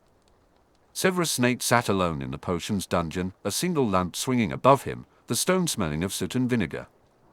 The only company was a small wooden box, a vial labeled solvent for ink, Professor Snape, and the page Ginny had given him folded inside his gloves. He worked with the deliberate economy of a man practiced in solitude, tools arranged, motions careful, a long habit of keeping things private. The page at first looked ordinary, Irongold script brown to black, a penciled cipher with the letters Lily circled, and narrow margins filled with a clinical, malicious voice. He had seen both hands before, one to make the accusation look official, another to tilt the knife. He set the page on a strip of cold lead, angled a thumb-sized mirror to catch the lamp's glare obliquely, and watched the fibers in that sidelong light. A watermark ghosted into view, a partial circle with an impressed initial. Where he had expected an M for ministry, he found a softened ministry ghost pressed up against a clean, superimposed H. He felt the efficient satisfaction of recognition, ministry-grade paper, but altered. The varnished margin, subtle, glossy, applied to disguise relief, was not the work of Whitehall bureaucracy but of someone who had routed stationery through Hogwarts. He compared the page to an exemplar Hermione had secured, breathed across both to see how the varnish refused moisture, and took an impression in pewter putty of the stamp beneath the varnish. The putty came away holding a ring of tiny letters and a crown occluded by an H stamped afterward. Lead. Purposeful. Snape thought immediately of requisitions, of prefects and house elves slipping ledgers between hands, of clerks and the inquisitorial squad moving where questions were unasked. Someone had ordered a batch of stationery, varnished it to conceal its relief and then stamped an H over a ministry impression to blur provenance. The page had been laundered to look both castle procured and ministry approved at once. He tested the varnish with a fingertip of solvent, enough to soften the resin without making a spectacle, and lifted the sheen at the margin. The altered ministry circle lay beneath, as the mirror had shown. He could have taken this to the staff, to the headmistress or Umbridge herself. But Umbridge would spring on the dossier with triumph. She would broadcast it, turn the evidence into theatre, and the girls who had entrusted him would be exposed. Wider knowledge meant more watchers. He had learned to weigh the cost of calling witnesses. So he kept secrecy. He sealed a scrap of the varnish into a file, labeled it in his spidery script, and tucked it beside Hermione's preserved sample.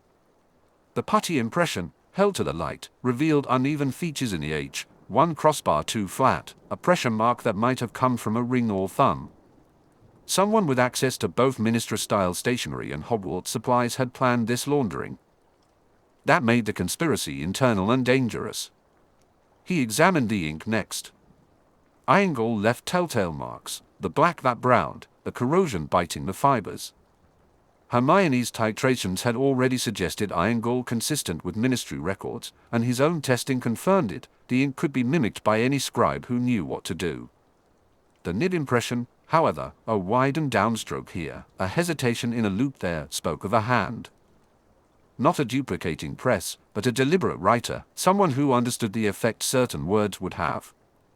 The circled Lilith was not incidental. It was chosen to wound. Grief could be weaponized, he thought. The cipher was intimate, it used knowledge of what would break him to make the break public. Whoever wrote it had calculated his vanity for vindication. He would not give them the spectacle. He wrapped the page in clean linen, closed the wooden box, and slid it into a recess in an old wardrobe he kept for such purposes.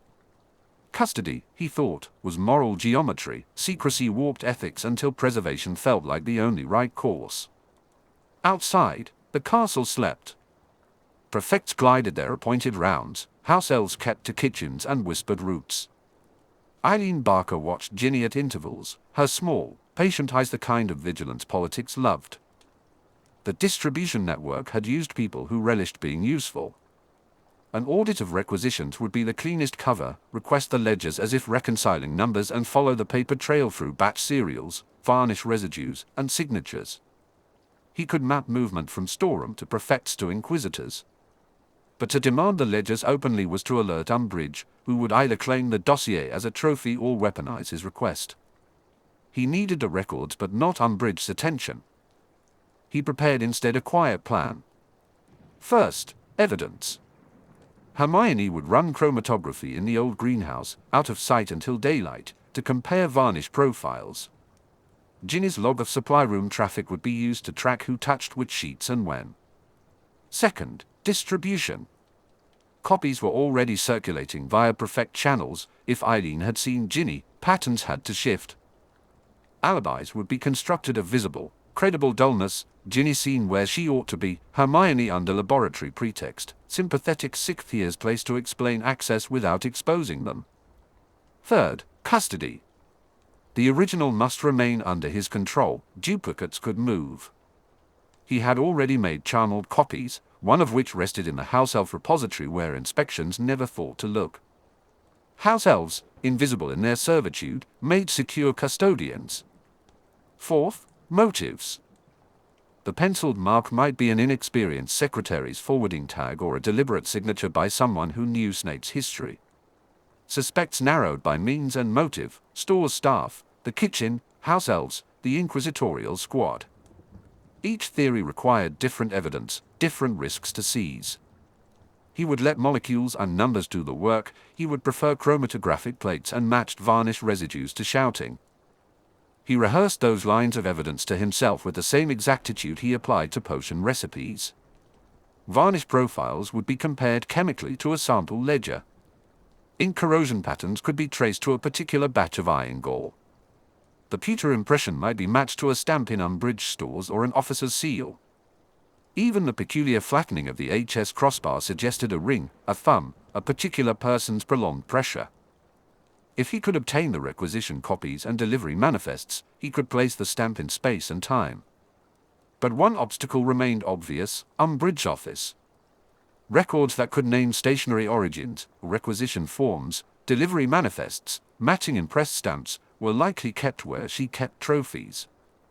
A formal request would alert her and risk immediate publicity. So he sketched, in the dark, The architecture of a breach that would look ordinary, a narrow window when Umbridge attended her battalions, a route avoiding Eileen's patrols, and a team whose whereabouts could be accounted for. He would not drag students into an obvious theft. Instead, house elves could enter under pretext to lift a page as artless as arranging a teacup. He would pay them in precise instructions and a promise, keep dangers from your wrists. He would use the school's rhythms against itself. Prefect duties timed to provide alibis, a divination class scheduled so witnesses would remember certain students as present. He could scatter visible faces in the library at precise times, a string of minor inconveniences to render Ginny's absence mundane. The mundane could conceal the illicit if it was orchestrated carefully. There were fine points to be arranged. He would not remove ledgers wholesale. He would request photocopies. Non-magical policies insisted on keeping originals, but have the night crew, under house elf oversight, swap a single page. He would ensure a plate on which to press the vulcanized residue of the varnish so that he might compare it to the putty impression without risking the original. He would place minute charcoal marks only he could read to confirm which duplicate had been produced and by whom. He would time the request for ledger inspection to coincide with Umbridge's afternoon lecture to the inquisitorial squad. She loved ritual more than accuracy, and with the kitchen's busiest preparation so house elf movements would be unremarked. Risk remained. The compiler might notice a missing page, duplicates might be detected, exposed students would face Umbridge reprisals. The operator of the dossier had expected escalation, they had calculated shock. That bounded his options. If they pushed for a public confrontation, he would not supply one. He would craft certainties, fingerprints on vellum, varnish profiles matched to a single supplier, signatures linked to requisitions. Proof, not theater. Before he slept, he wrote concise instructions. Hermione would prepare chromatographic plates and nib casts, sealed and marked with their coded sigil. Ginny was to avoid the supply room when Eileen patrolled and to deliver logs via the kitchens if necessary. Duplicates in circulation were to be tracked, every bearer noted and compared to signatures in the ledgers he intended to copy at dawn. He allowed himself one small, private cruelty. He would not be surprised if the trail led to places he had once avoided, offices where petty ambition fermented into cruelty, students polished into tools of compliance, staff willing to bend rules for favor. If the evidence pointed to names he preferred not to face, he would make choices no one could call arbitrary. He would become arbiter of consequences because the alternative was to be baited into spectacle. He found the loop of his thinking returning, as it always did, to the circled lily. The word was a tiny detonator. It reduced the page from bureaucratic forgery to a personal assault. He permitted himself the cold observation that such a move revealed as much about the operator as it did about their intention. Whoever wrote it understood where his sympathies lay, where his wounds were, and they had used that understanding as a lance. To respond with noise would be to play the role they had carved out for him. He preferred evidence as scalpel. The putty impression and varnish scrap went into small envelopes, labeled and sealed. He smoothed his notes into a methodical hand, a routine inventory review at dawn, no dramatic demands, copies to transcribe and serial numbers to match, signatures to trace. Hermione's nibcasts would be ready for comparison. He would ask for ledgers as though reconciling petty irregularities, and he would follow the purchase orders until the varnish led to a hand. He thought again of the penciled lily. Whoever had written it wanted a face, they wanted his face to redden, their names to be the reason. He would return their face, but as a map drawn with evidence, not a scream. He would trace the lines of purchase orders, varnish receipts, and delivery signatures until the operator of the dossier showed itself. He stood, the vial warm between his long fingers, and rehearsed the neutral, precise words he would use at dawn. Then he extinguished the lamp and let the dungeon take him as it always did, folds of darkness and the feeling that the castle listened. He would ask for ledgers with the air of a man reconciling numbers and, in the quiet, make small truths loud enough to drown Umbridge theatre. The dungeon kept its counsel until morning. Chapter 7.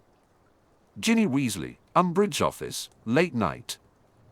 The corridor smelled of old Polish and something cloying, like 100 ornamental tins, Umbridge's perfumes, that always made me feel as if I'd stepped into a child's nightmare of authority. I'd planned to wait. Hermione's lists, chromatography, nib casts, varnish lifts, requisition manifests, kept turning in my head, and Snape's clipped warning rang like a bell. Preserve the evidence, audit the logs, don't hand anything to her. Waiting was sensible. It also meant giving pages time to find hands I couldn't reach.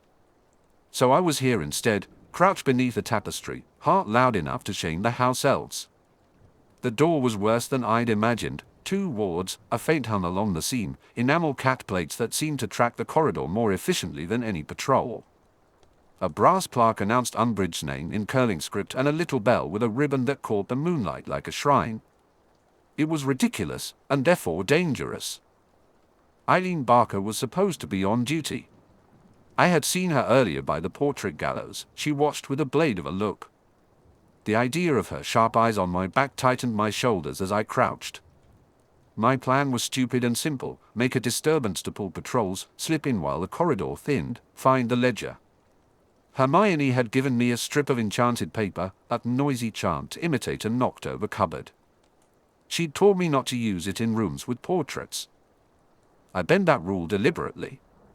There was a cart at the far end, abandoned with cloaks and a crate of supplies. I tucked the strip into the hinge and closed my hand over the rune Hermione had drawn. At the signal the cart groaned, clattered, and a puff of dry perfumed smoke seeped out like a miniature fog.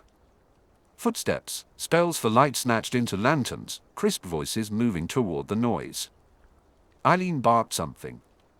I pressed myself flat and waited until the path cleared. The cat plates watched me slide past. Their painted mouths were smug. I kept my breath low and used a hair-thin lockpick Hermione called a lip of willow. The main ward felt like an interrogation, but the lock finally gave. The little bell jingled like laughter. I thought I heard a voice ask if anyone had heard a cat. Umbridge's office smelled of stationery and saccharine varnish. Porcelain cats lined shelves that bowed under neat rows of ledgers. Jars of ink were labeled in impeccable hand. A quill in a silver stand sat ready to record. I moved for the cabinet with the practiced hush of someone who'd rehearsed in their head too many times. The filing drawers were ritualistic things, key slots meant to be ceremony. I wrestled one wrong key, cursed it inside, tried another, and it gave. Files snapped when I peeled them back: receipts, delivery manifests, paper samples with varnished edges. Umbridge liked neatness. The important things were the things she catalogued. The ledgers were heavier than they'd looked. One label read distribution. I opened it with shaking hands. It wasn't just lists. There was a partial index, names, annotations, a column of margin marks that looked like code. Some entries bore a neat pewter stamp, H. Several pages had edges varnished to a waxy sheen. The handwriting varied, mostly Umbridge serifed script, but with marginal notes in a smaller, sharper hand. My stomach dropped when I found his name. Snape, Severus. Beside it a penciled number and, in red ink marginalia, a line like a blade: "You couldn't save her. You won't save him." My fingers went cold. The sentence hit like someone had targeted the part of me that remembered Lily, laughter, a green dress, tea, and nettles, scraps I hadn't let back into daylight. The ledger treated grief like accounting. Beneath the name someone had circled Lily and scribbled a short code. The circle had been pressed twice, darker the second time, as if to make sure anyone who read it would feel it. The ledger mapped distribution channels, prefects, kitchen notes, delivery times that matched house elf rounds. Eileen Barker's name ticked beside certain pages. The distribution wasn't accidental, it was coordinated. I took a picture with a small charmed mirror Hermione had given me, one that recorded without leaving a trace in magical memory. It snapped the page into a slide like catching a moth. The mirror hummed, then cooled. A faint code repeated next to entries, H and margin var. 12.16, a corner notation read, Ministry grade stock, varnish treated, pages numbered. This matched what Hermione had warned me about, Ministry-style paper inside Hogwarts. The dossier was no fluke. A pressed mark in the paper, an H with an oddly flattened crossbar, felt like a fingerprint. I'd seen that pressure in a note Hermione had shown me. The stamp left a human tell. The ledger read like an index tying individual dossiers to channels and people. "You're not taking that," a voice said, thin as frost. I froze. A silhouette had cut into the pink gloom, Eileen in the doorway, chestnut face unreadable and eyes wide. She'd had me under that look for days, now it landed like a hand. We both had a dozen sentences ready. I produced a scrap Hermione had given me instead, a terse note about handling the ledger, a warning that it was evidence, not propaganda, keep it from Umbridge. "What's that?" Eileen asked, but she didn't close in. She was too polite for that. Her mouth set in a thin line, the edge at her throat named her as prefect, posture, hands behind her back. "I was looking for pamphlets," I lied. Small, believable.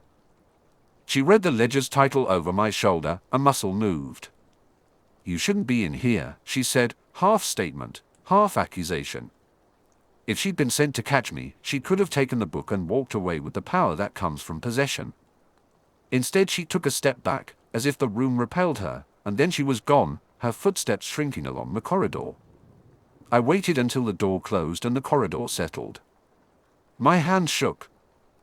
The idea of being caught with that ledger spun out into terrible images of Umbridge smiling and corridors full of whispers. I wrapped the ledger in my scarf, smelling like smoke and tea and home, pressed it to my chest, and sealed it with a small charm Hermione had taught me. It made things invisible to casual inspection, a concealer meant for sweets but useful for ledgers. I left as quietly as I had come, moving through the castle like someone who knows every stair and portrait. I ran with the practical speed of someone determined, through wet stone corridors, past signed suits of armor, through a portrait hole and up toward Gryffindor. Girls' dormitory, Ginny Weasley. The common room's embers had burned down. I climbed to the girls' dormitory and found my trunk under the bed. I had thought of safer places, the headmistress's portrait hole, a house elf's larder, but proximity mattered. Hermione needed that ledger within reach, Snape needed to know. The longer it existed loose in the world, the likelier it was to be stolen or twisted. I unfolded my scarf with the care of someone laying out a map. The ledger sat inside, smelling of official ink and varnish. I slid it into a wooden box at the bottom of my trunk where I hid things I couldn't be trusted with and gave it an extra knot and a sealing charm. Hermione would lift the charm when she needed it, anyone else who tried would set off a tiny alarm. Practical alarms were my new religion. I sat with the muffled breathing of the dormitory and thought of the red circle around Lily. Whoever had placed that name in the ledger wasn't trying merely to wound, they were baiting. They wanted Severus to move, for grief to become a public performance that could be used against him. I hadn't planned to take the ledger that night, the mission was meant to be reconnaissance. But plans bend when obligation smells like danger. I slept little and thought about what we'd need next. Chromatography, nibcasts, requisition audits to be run by Snape undercover. Evidence-like corroboration, one ledger would not make a case. Later that night, because plans bent and I was too stubborn to leave a map unfinished, I went back. Umbridge office smelled the same, talcum and varnish and the sickly perfume of institutional pink. Shelves bowed with ledgers, jars of ink waited like soldiers. The cat plate stared. I moved like a shadow trained to keep its hands clean of accusation.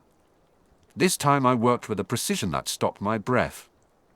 Hermione's voice drilled through my memory, a bleak rubbing, putty impression, do not take originals, leave no trace. I had Peter putty and a tiny vial for varnish, a strip of thin paper for rubbings, small, surgical tools. I pressed putty to the Peter H and lifted a reverse impression.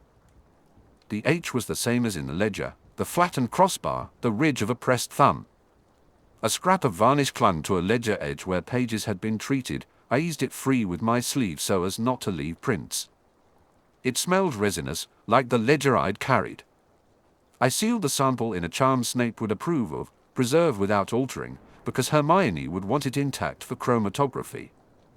There were manifests, initials, delivery lines that matched routes Hermione had traced back to the kitchens and house elf rounds.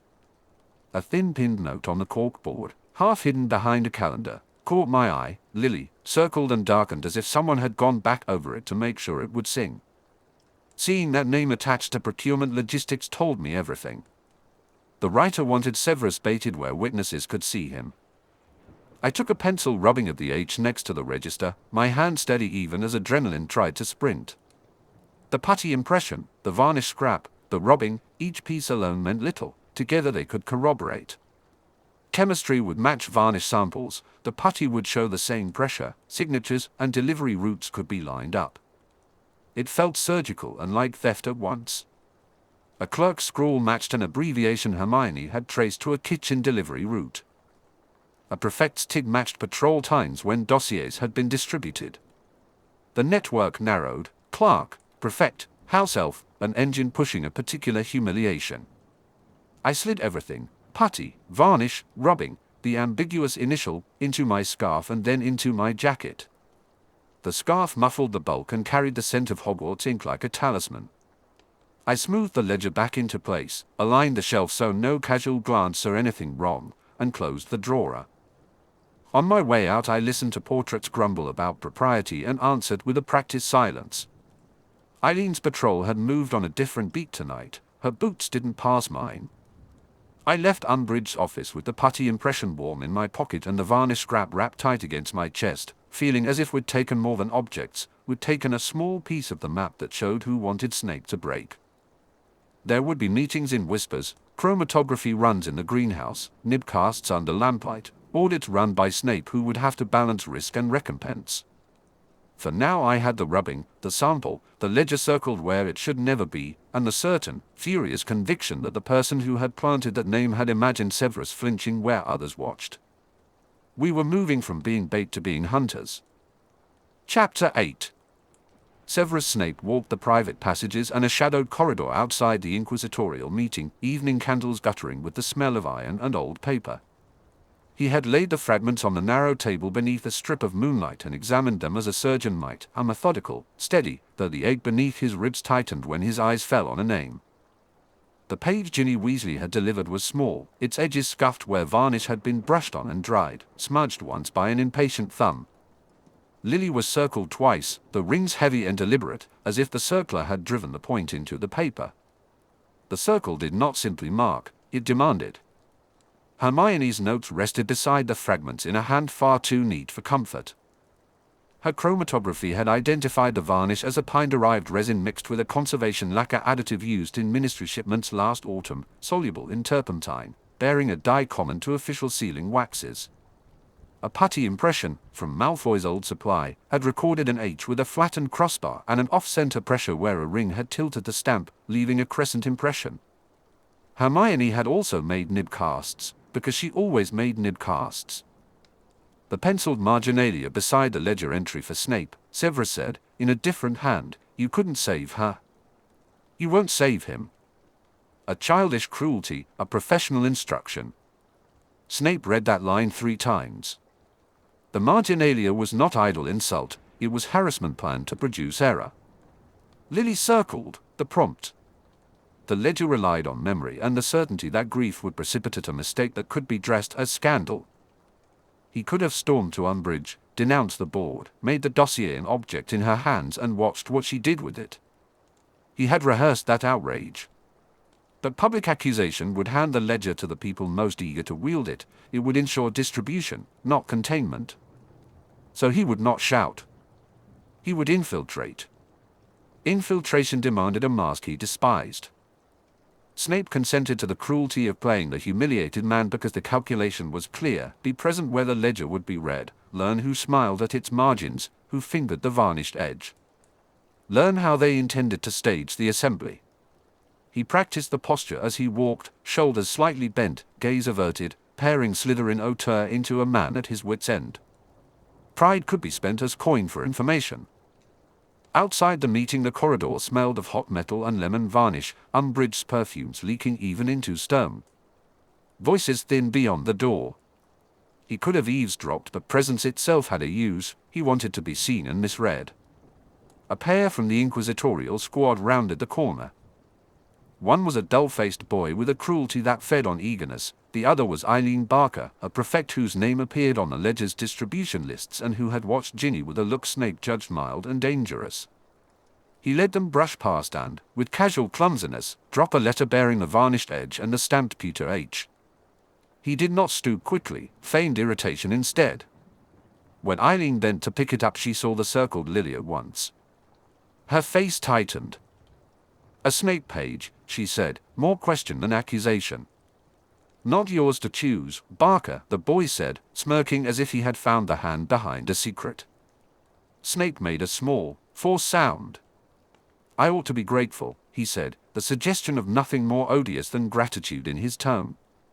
"Or frightened."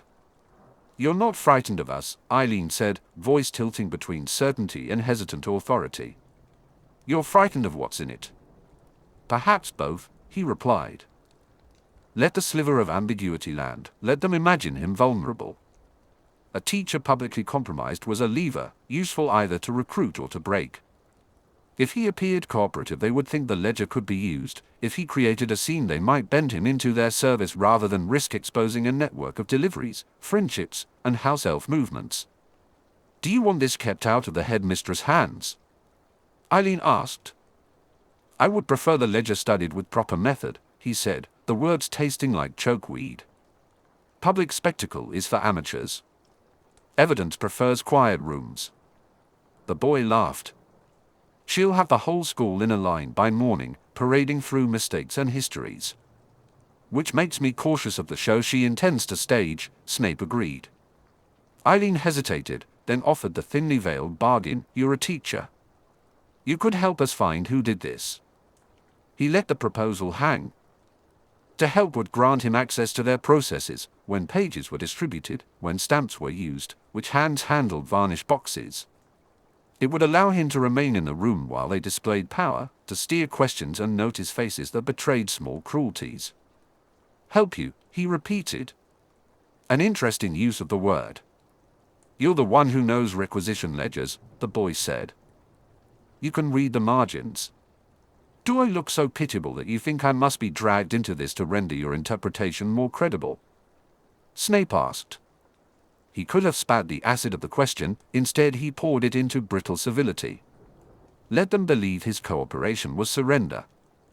Eileen studied him. In her arch stare he saw the ledger beat like a heart inside her. Obedience preferred control to spectacle. If given the choice, they would keep the matter calm and secret so the board's hand could steer consequences precisely. She offered him a place at the meeting, visible but not central. He accepted the compromise. Inside, he sat at the edge and catalogued, stampers against the wall, a small box with varnished crumbs, a stack of minister-grade blanks, the clerk's ledger with marginal numbers that matched the penciled figures on his own page. He noted the clerk by the window and the speed of his hands when distribution was mentioned.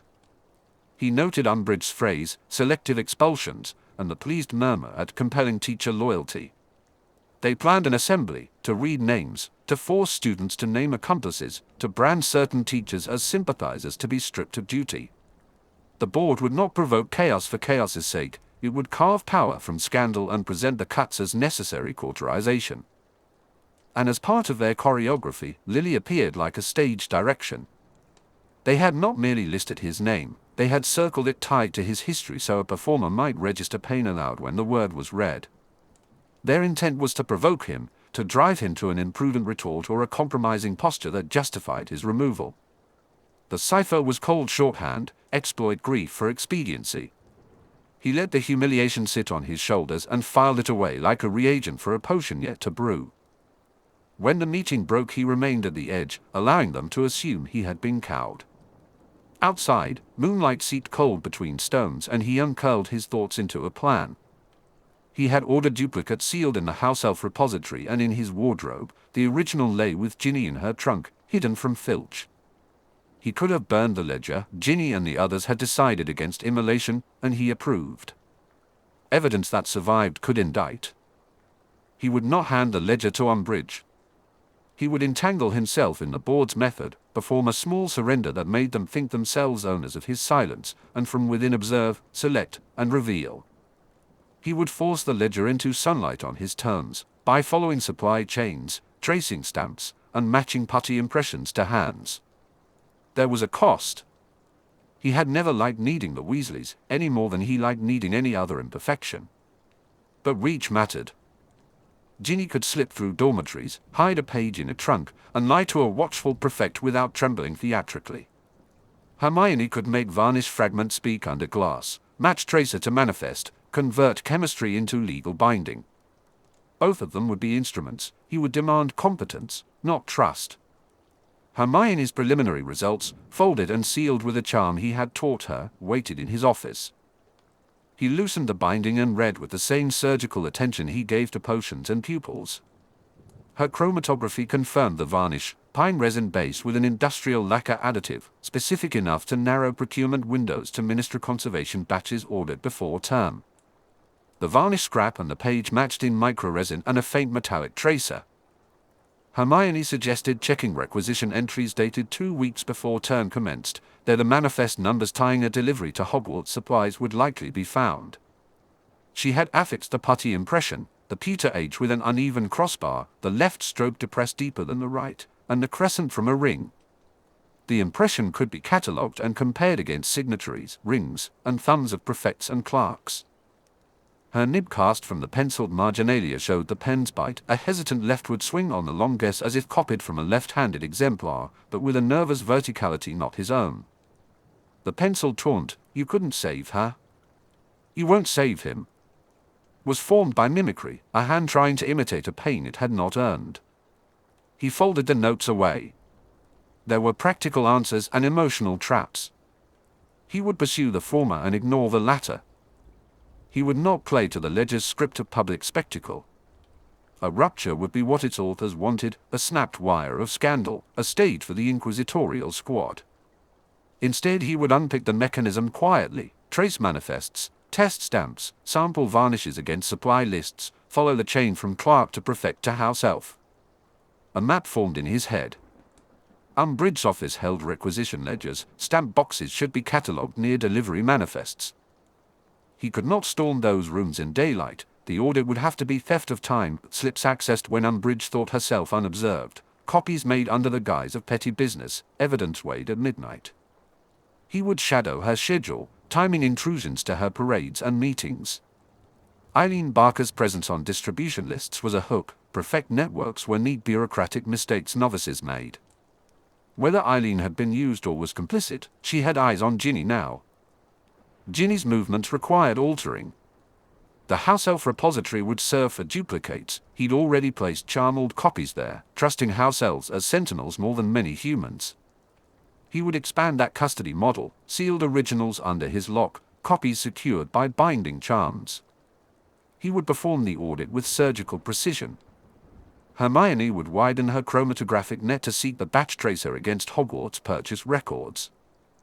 She would produce nibcasts from a selection of prefects and clerks, ostensibly for an exercise in historical palimpsest. Ginny would shift her supply room rounds, a missed check here, a detour there, a Quidditch note in a pocket, small alterations that would hide the ledger from Eileen's sightlines. He could ask no more than competence. He would ask it without melodrama. There would be darker measures he had not yet chosen, shadowing clerks, filching signatures, forging entries to test reactions. The thought did not make those measures easier, it made him more deliberate. Clean lines were a myth. He would step close to the line if necessary to protect the school. He paused at the landing to the girls' dormitory and allowed himself the private calculation that Ginny would be insulted by the offer. She would be proud and angry and would misplace the ledger thrice before trusting him. That would be useful. Pride was a reliable sentinel. Beyond the corridor voices rose and fell, students leaving the meeting, cloaks rustling and brittle laughter. No one looked at him as he moved, which suited him fine. Let them assume their victory was complete. The ledger's authors should sleep tonight thinking the game theirs. The next morning would hold other awakenings. He tightened his cloak at the throat and sealed his resolve. He had been given a rope. He would knot it into a noose around the throat of their plan and pull.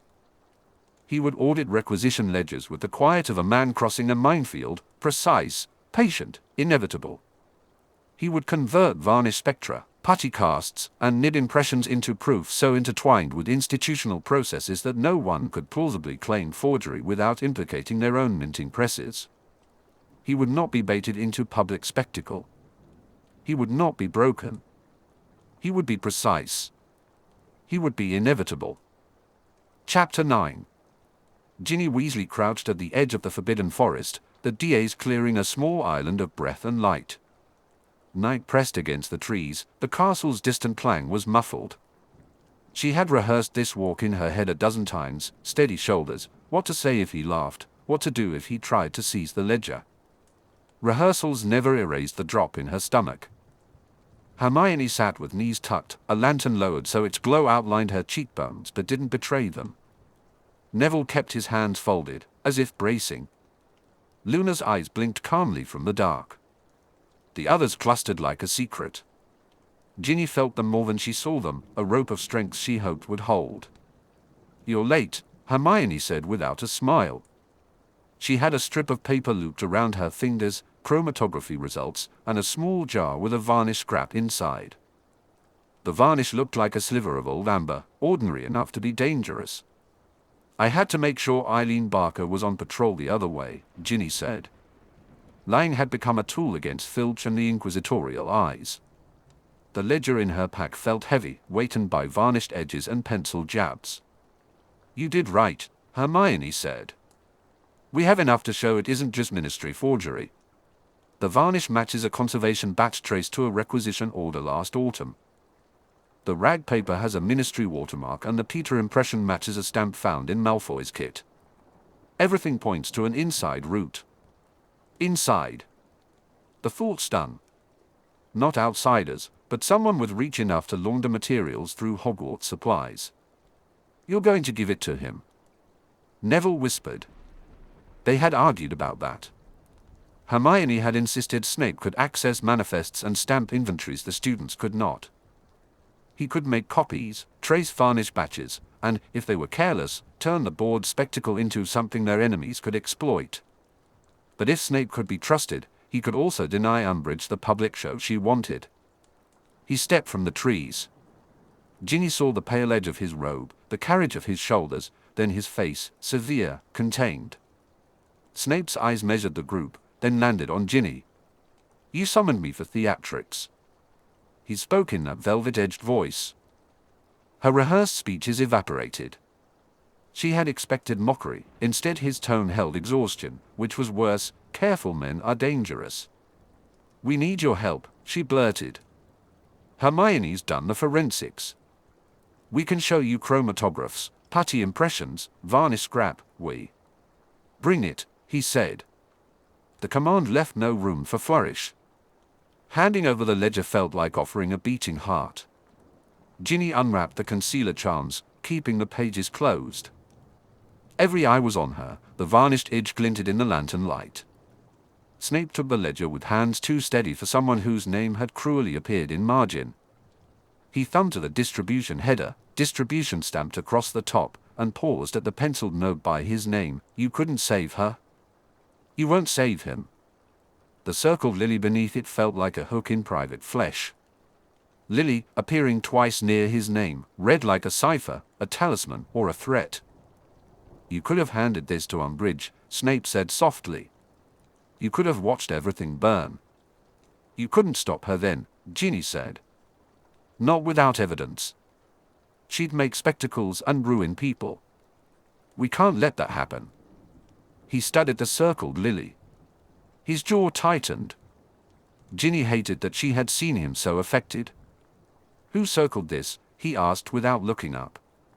"We don't know," Hermione answered. "It appears as a cipher, sometimes as an index code. We think it's meant as leverage, probably emotional, aimed at him." "Emotional leverage is crude and efficient," Snape said. "It does as much damage as it intends." "Who benefits from this?" Ginny demanded. "Who wants teachers like you silenced?" "Those who prize obedience over truth," he said. "Those who prefer spectacle to evidence.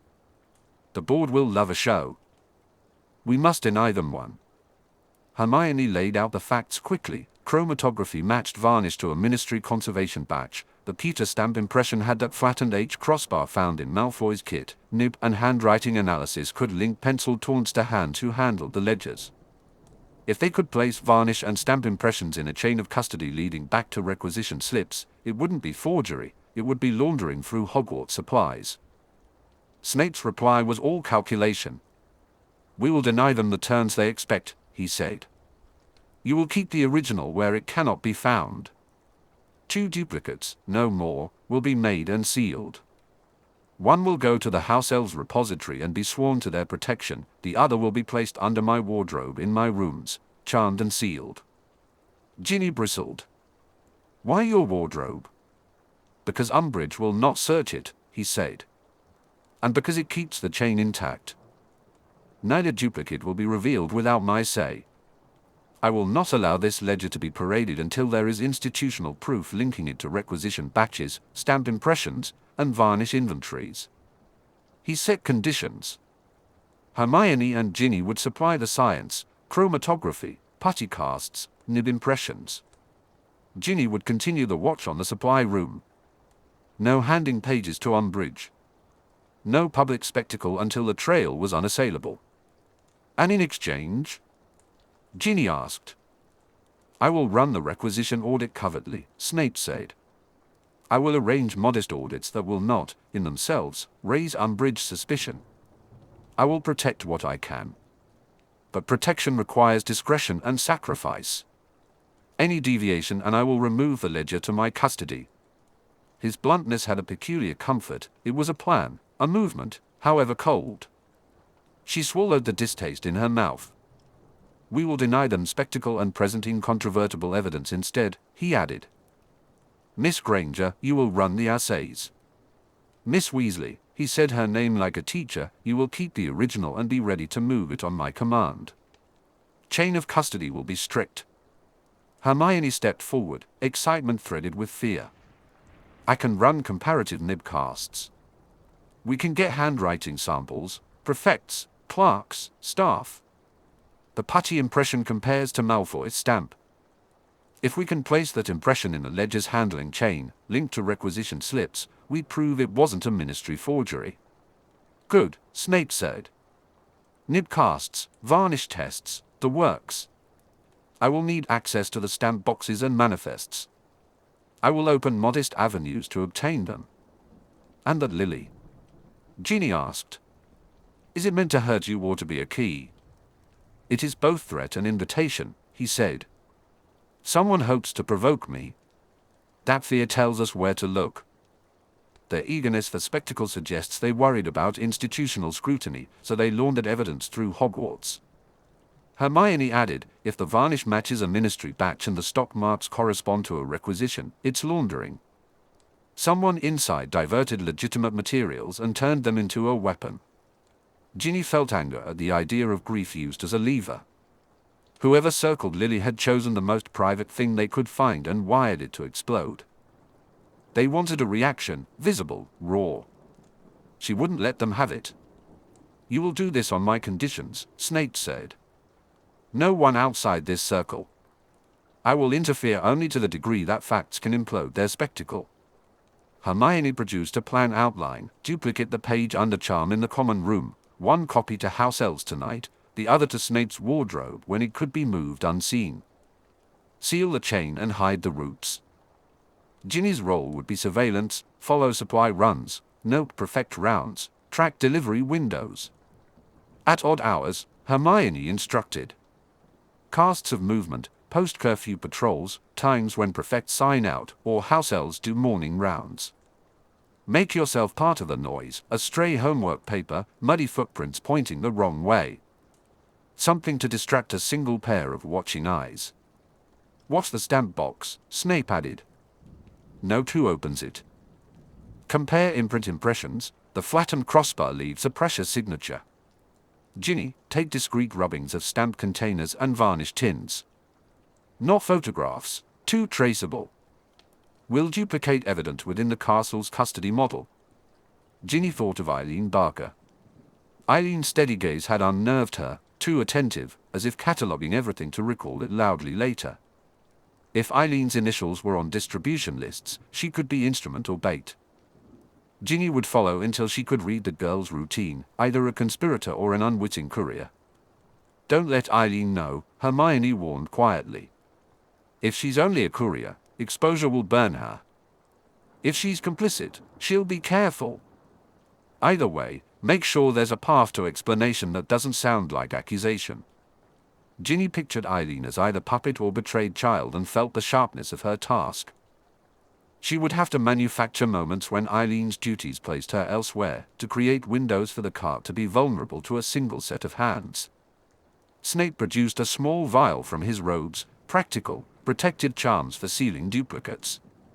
He gave it to Hermione with instructions: seal chromatography, use charms on duplicates, do not involve house elves beyond the repository until he said so, and keep the circle to a strict few. Tonight I will attend the assembly in the front pew, he said. I will be visible, humiliated if they wish, but I will be there with a list. Afterwards, there are times when Umbridge rushes impressions. Use those pockets. The store's ledger is moved on a cart at dawn and dusk. Shadow that cart, you watch the archery of supply. Ginny imagined the cart, papers and varnished tins rolling like a sleeping animal's breath, and the small, precise thefts she would have to arrange. She would mark pocket times and handoffs, note who touched the stamp box, take putty casts and nib samples. Hermione would run the assays that could stand up in a hearing. Snape would covertly trace requisitions in the stores. Together they might make the ledger useless as spectacle and lethal as evidence. Create alibis, Snape said finally. Students who must be seen will be seen. Perfect placements will yield access windows. The house elf repository holds duplicates, keep the chain sealed. Do not burn evidence. Copy and preserve. Be prepared for retaliation. Retaliation sounded like thunder in Ginny's bones. She had expected to fight, she had not expected to become part of a surgical plan. But she liked the work, quiet sabotage, the mapping of movements and numbers. It felt like armor. Hermione's fingers were already imagining vials and slides. Chromatography can match the pine resin varnish to that ministry batch, she said. But we'll need manifest numbers, delivery dates, and stamp logs to fix a chain. I can produce a chromatograph that will stand up in a hearing if we can tie it to requisition entries. You'll have them covertly, Snape assured. I will find ledgers within the store's audit. I will make the right entries invisible. Ginny will follow the supply routes and perfect rounds. She will mark pocket times and handoffs. Ginny mapped the practicalities, which cupboards held ministry stock envelopes, where the delivery manifests lived on high shelves, how the house elves signed off their morning rounds. She wondered if Eileen was a conspirator or being used. Until she knew, she would shadow the girl. I'll start tonight, Ginny said. I'll watch the stores. I'll map delivery windows and perfect shifts. If Eileen keeps coming up, I'll follow her. If it's safer to bait a mistake than confront directly, I'll set one. Snape inclined his head, a small approval and calculation. Hermione touched Ginny's arm, a human anchor. Don't go into places where your name is known, Hermione warned. Leave traces that point away from you. Use charm-back duplicates. If anyone asks, you were at the library. Ginny smiled, a thin, private thing. Lies for protection were odd truths. She liked a plan that had teeth, that turned accusation into measurable fact. The ledger burned at the back of her mind like coal, awkward, warm, dangerous. She would keep it hidden and safe until evidence could be laid out like a road, sturdy enough to carry the truth where Umbridge could not drive a cart of shame. They dispersed in small knots, slipping back to the castle in staggered lines so as not to be followed. Ginny walked the path she knew by heart, keeping her head low and her thoughts high, rehearsing questions and imagining small acts that would make a great plan crumble under the weight of proof. When she reached the tree's edge and the castle lights cut into velvet, she felt the ledger settle around her like a second cloak. The assembly could wait. The evidence could not. Chapter 10. Severus Snape stood at the edge of the dais, The Great Hall had been converted into a staged disciplinary hearing, late afternoon light turning the long tables to strips of gold and shadow.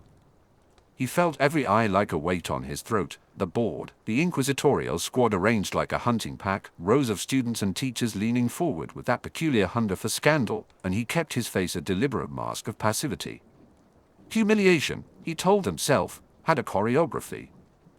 The demonstration had to look like submission so their enemy, eager and cruel, might step forward into the trap. He had practiced the posture of contrition until it sat easily on his shoulders. The tilt of his voice was honed to sound dogged, deferential, faintly defeated. None of it was true, but each lie had its purpose. Dolores Umbridge presided from a high-backed chair draped in bureaucratic pink, a stack of papers like a small, malevolent mountain at her elbow. She smiled too brightly for the occasion. Her tremulous sweetness turned the room's fear into something almost grotesque. Beside her sat two board members who rarely concealed their distaste. They watched Severus with the same measured curiosity he returned. He had agreed, reluctantly, to be visible, to be an example of a teacher who cooperated in the pursuit of order. In exchange he had exacted permission to examine the ledger under certain conditions. To Umbridge, permission was triumph. To him, it gave proximity. This assembly will be clear, concise, and Umbridge began. The hall stilled as if stilled by a spell. We will not be drawn into petty theatrics. We will read facts. We will remove those who threaten the school's reputation. Varnish, he thought. Varnish was a thread he needed them to follow. Hermione's chromatography results were sealed in his cloak beneath a charm. The putty impressions Hermione had cast, flattened crossbar H and crescent mark, were hidden in a small brass box he kept like a talisman. Ginny's original page remained where she had told him, in her trunk. Duplicates rested in the house elf's repository and in his wardrobe.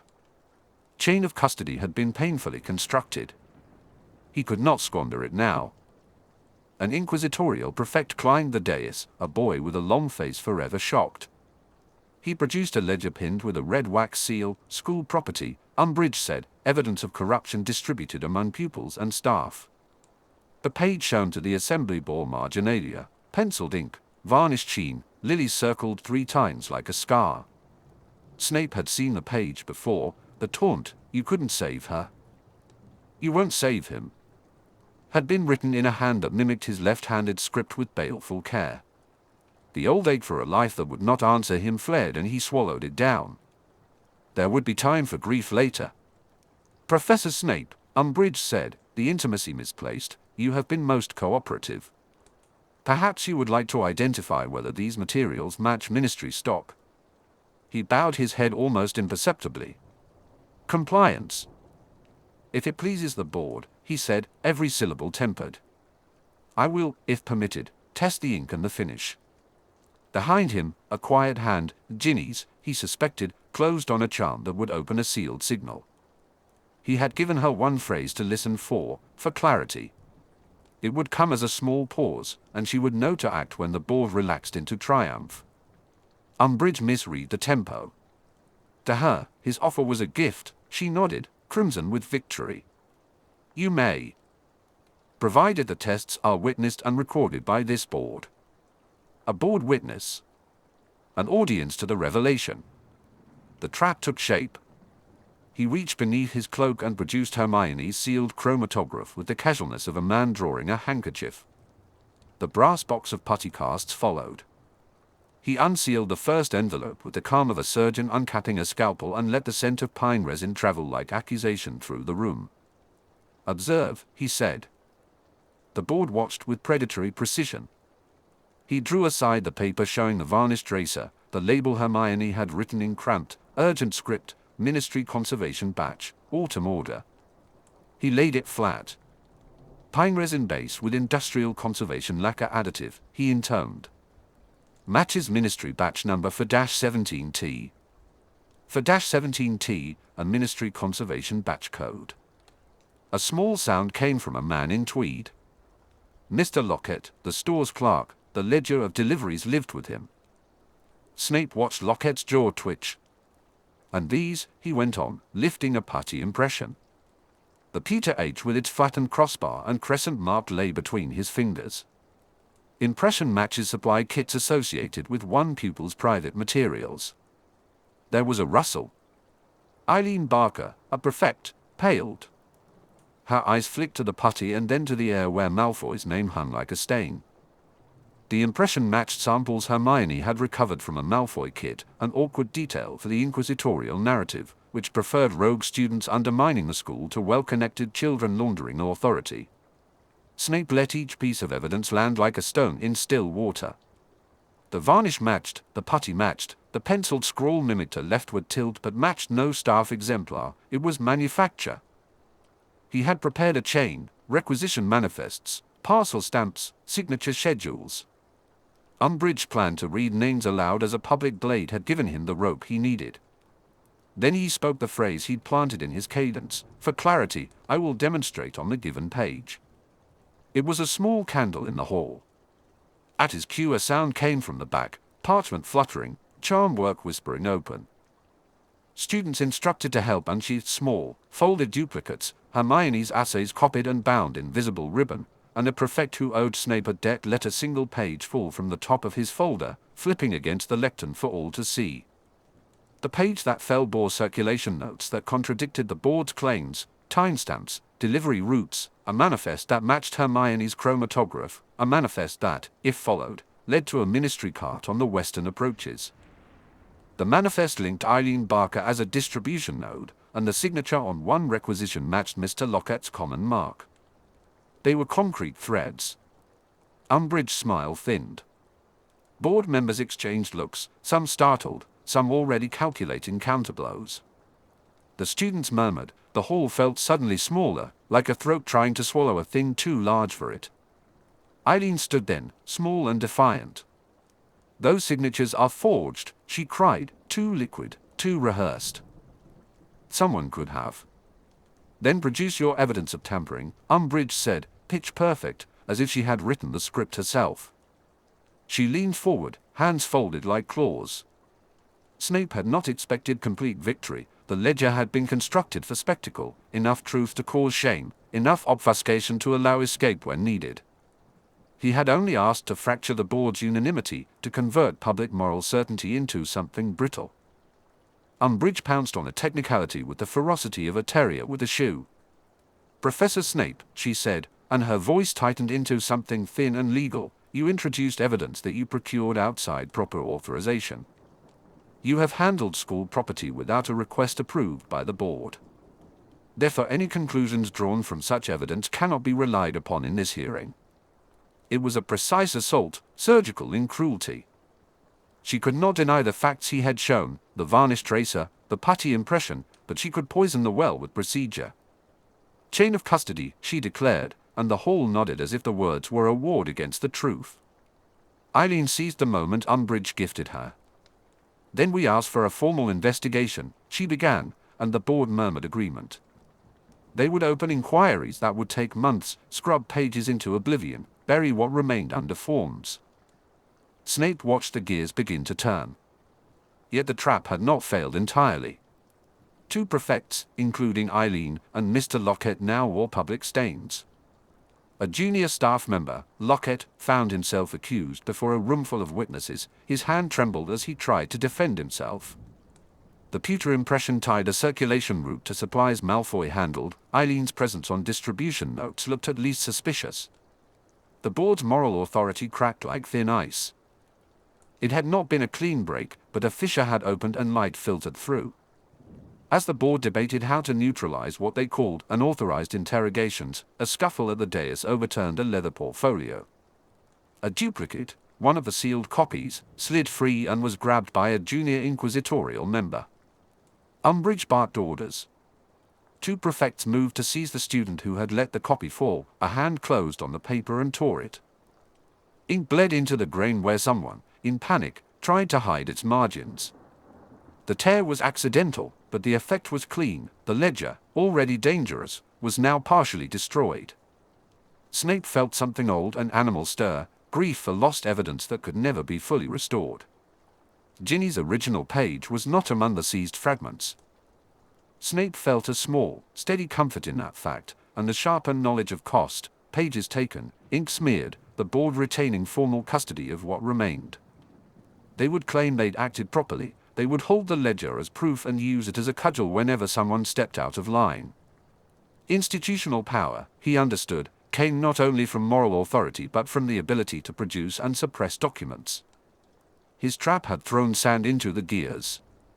It would not be enough. After formalities, after Umbridge triumphantly declared the board would pursue a thorough inquiry, a dangerous, thin pause followed. Some teachers, their faces drawn, avoided his eyes.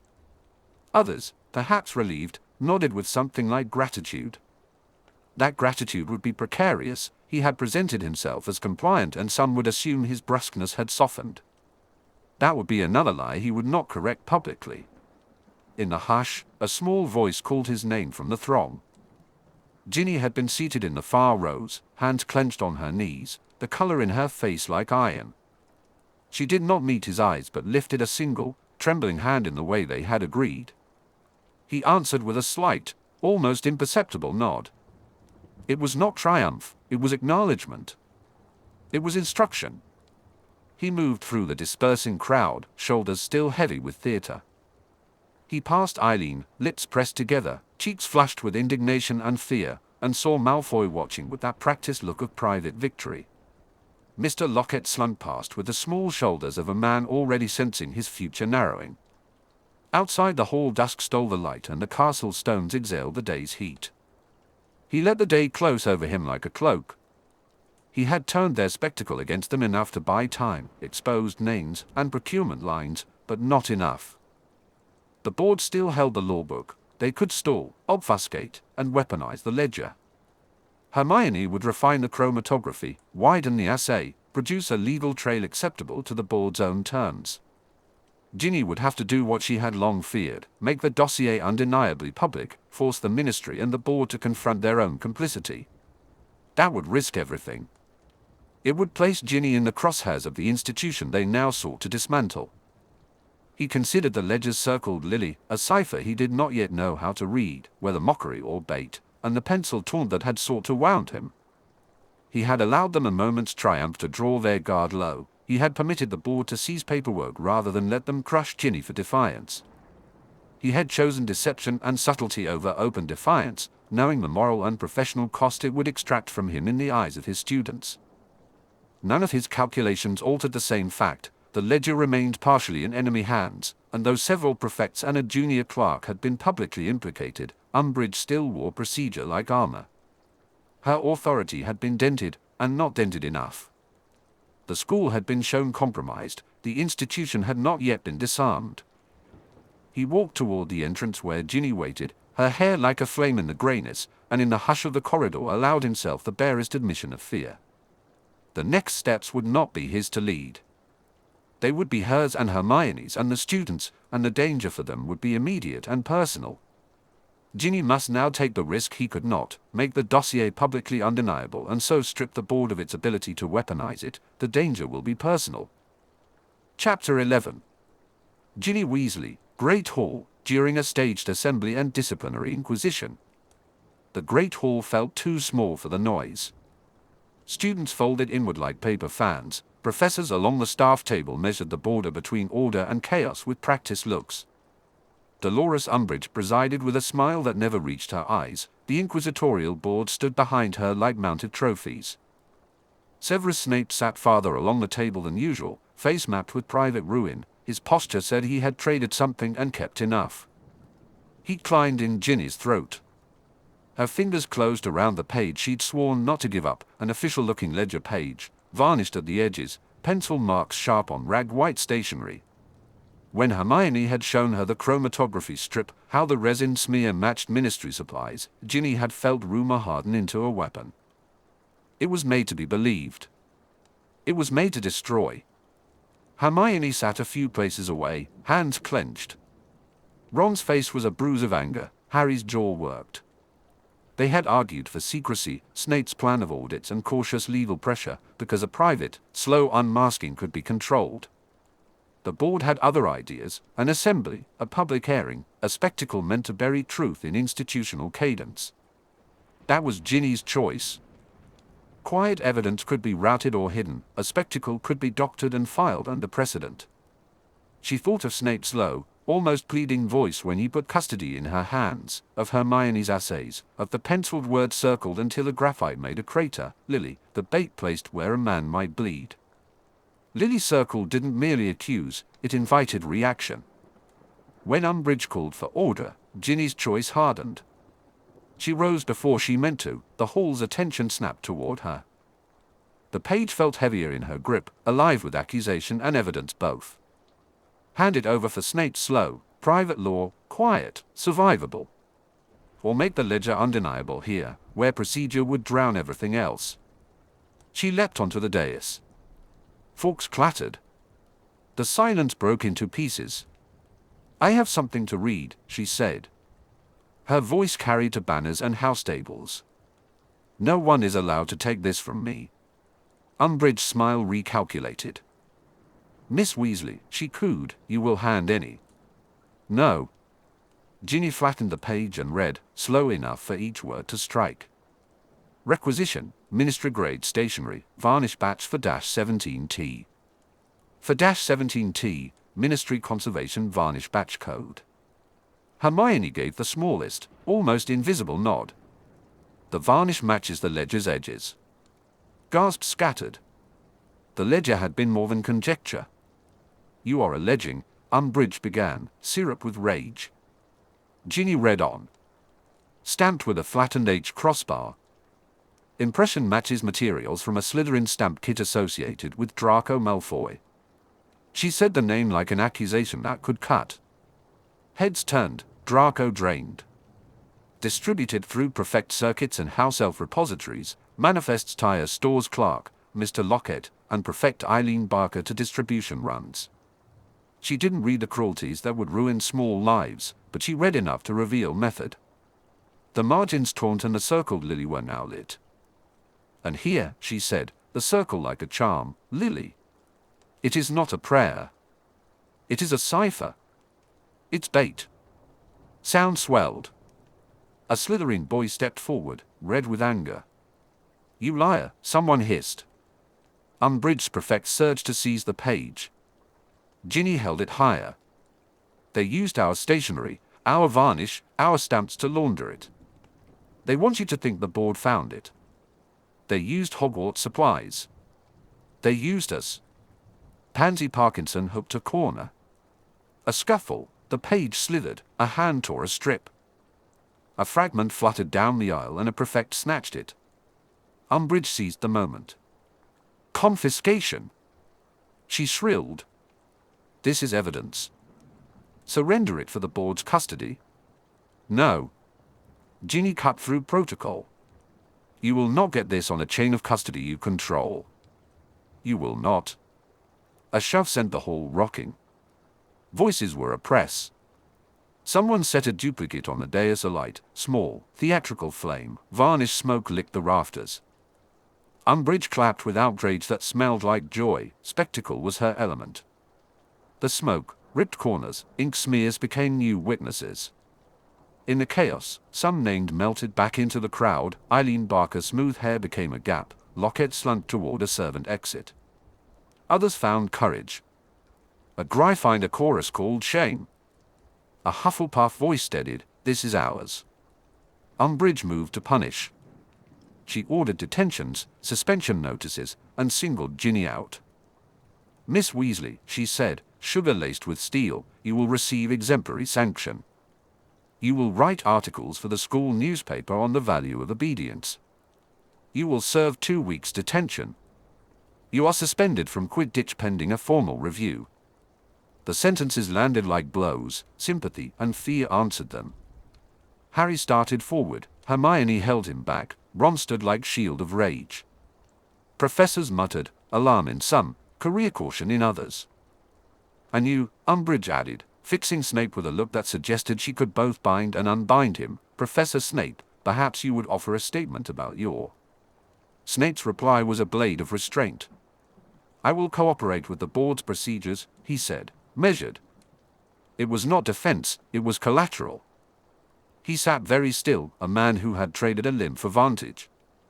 An inquisitorial squad member produced a slip and began to scrawl names.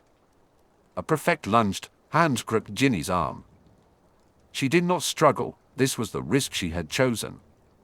The ledger she'd hidden remained under her robe, the page she had read from quivered but was whole. As they marched her down the dais and toward the stone stairs, voices pulsed, prayers, condemnations, outraged cries. Hermione caught her sleeve. "We have the chromatography," she hissed. "Putty impressions. Snape has duplicates, one sealed in the house elf repository, one in his wardrobe. Don't hand anything to them." Ginny nodded. The rest of the plan had to breathe inside the chaos. She had made the ledger undeniable, but not everything could be spoken. Witness placements and lab traces needed Hermione's and Snape's exacting hands to make the ledger legally dangerous. They led her through corridors smelling of roast and old parchment. Students pressed the edges of the crowd, clutching torn snippets, waving smudged pages. A duplicate ledger lay in a caretaker's hands, ink and varnish smeared, a solvent puddle shone on the flagstones. The original pulsed against her ribs, secret and potent. At the base of the stairs, Snape met them. He had not rushed. This field required someone who could bargain with predators. He said nothing for a moment, then leaned close. "You have forced my hand," he said quietly. Ginny thought she heard gratitude in it. Or reproach. "I couldn't watch them set the terms," she said. "You have made the ledger public," he answered. "That was your choice." "And now?" she asked. He looked at Umbridge, already composing rhetoric to widen the wound, then to a board member with something that was almost an offer.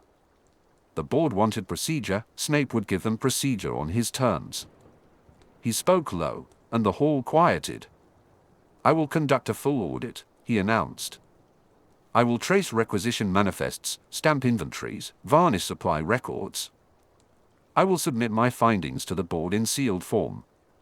In exchange, I request an immediate stay on punitive measures for Miss Weasley beyond temporary detention." Umbridge tasted the bargain. She liked theatre and precedent. Here a professor offered a courtly concession she could bind to her machinery. There was a long pause. Snape demanded custody of duplicates long enough for controlled comparisons with Hermione's chromatography and his putty impressions. He wanted signatures on a sealed inventory and all results presented to the board together. He asked, quietly, that Ginny's punishments be suspended until the audit concluded. Umbridge's eyes flicked to Ginny, who stood like a banner. She could crush the girl or accept and tie the board to a process Snape would now control. Finally, with the slow satisfaction of a bureaucrat knowing a precedent will be made either way, she agreed. "Very well," she said. "Professor Snape will provide the audit. Miss Weasley will be detained pending its initial results. The board will retain the right to impose further sanctions as the inquiry deems appropriate." Detained pending. The phrase wrapped around Ginny like silk and iron, punishment promised, not absolution. The ledger's revelation tethered now to slow precedent. It also meant Snape had bought them time, a procedural shield long enough, perhaps, to turn the ledger into an actual weapon against those who'd laundered it. Ginny Weasley, Great Hall, during a staged assembly and disciplinary inquisition. Detained pending. The words landed like a cold hand on my shoulder and stayed. Around me the Great Hall folded into the wrong kind of quiet, the press before something breaks. Faces blurred, Hermione's dark and fierce, Snape's unreadable but not unkind, too many hungry looks from people wanting scandal or leverage. Hermione's fingers found my sleeve. Her whisper cut through the noise. "We have what we need to satisfy the board's technicalities," she said. "Chromatography sealed, putty casts compared, the varnish tracer is for -17T. The pewter impression matches Malfoy's kit. Margin numbers and watermark transillumination, we can tie procurement to a manifest if Snape can get access." She listed facts, each was a plank on a raft we hadn't yet shoved from shore. Snape's nod felt like agreement. He'd given an audit and promised secure duplicates. His contrition was performance so he could move where it mattered. I had kept the original ledger in my trunk because when all options are bad, keeping a single dangerous thing close is sometimes the only sensible cruelty. You must move it now, Hermione urged. The house elves will swear to a sealed deposit. If Umbridge seizes you, there'll be witnesses. Snape can make a duplicate airtight in his wardrobe, and one more to the repository, Snape finished. Time-stamped and sworn in the kitchens. That will leave the board nowhere to hide if the chain of custody is breached. Eileen Barker watched me like a hawk. Prefects are trained to stare until people change. I felt the ledger in my trunk gather weight as if paper could pull at gravity. Whoever circled Lily had threaded knowledge of Snape's soft spots through varnished edges and ministry stock until the ledger looked like truth. If we could show who ordered the paper, who handled varnish, whose stamp left that flat H crossbar, we could show the ledger was a laundering job done with Hogwarts materials by people who moved through our stores. We went toward the kitchens through corridors smelling of varnish and roast. No theatrics. I did not want the board to find another moment to discredit me. But I wanted witnesses. This is how it was handled, this is who touched it. At the portrait hole to the kitchens I paused. The doorkeepers looked measured risk and decided I wasn't a threat to supper. Beyond, Stu hummed like a promise. The house elves would act fast, they would swear. Hermione's chromatogram, folded and sealed with Snape's ring impression, lay in my bag. The brass box with the putty impression, H crossbar visible, was wrapped in wool. If anyone later argued a break in chain of custody, we'd have sworn testimony beginning with the hands that fed the school. I pushed through the portrait. House elves swarmed, small, efficient, tenacious. They took the envelope without question. A shorter elf with a freckled nose, Krina, laid a hand on the brass box. "We will swear," she said. Her voice made the room still. "We will write. We will not lie." Their oath was simpler than any ministry writ, but it would matter. They would be recorded by a half-dozen witnesses, kitchen staff, odd-year students with bread, passing portraits, Snape's sealed note already in Hermione's hands.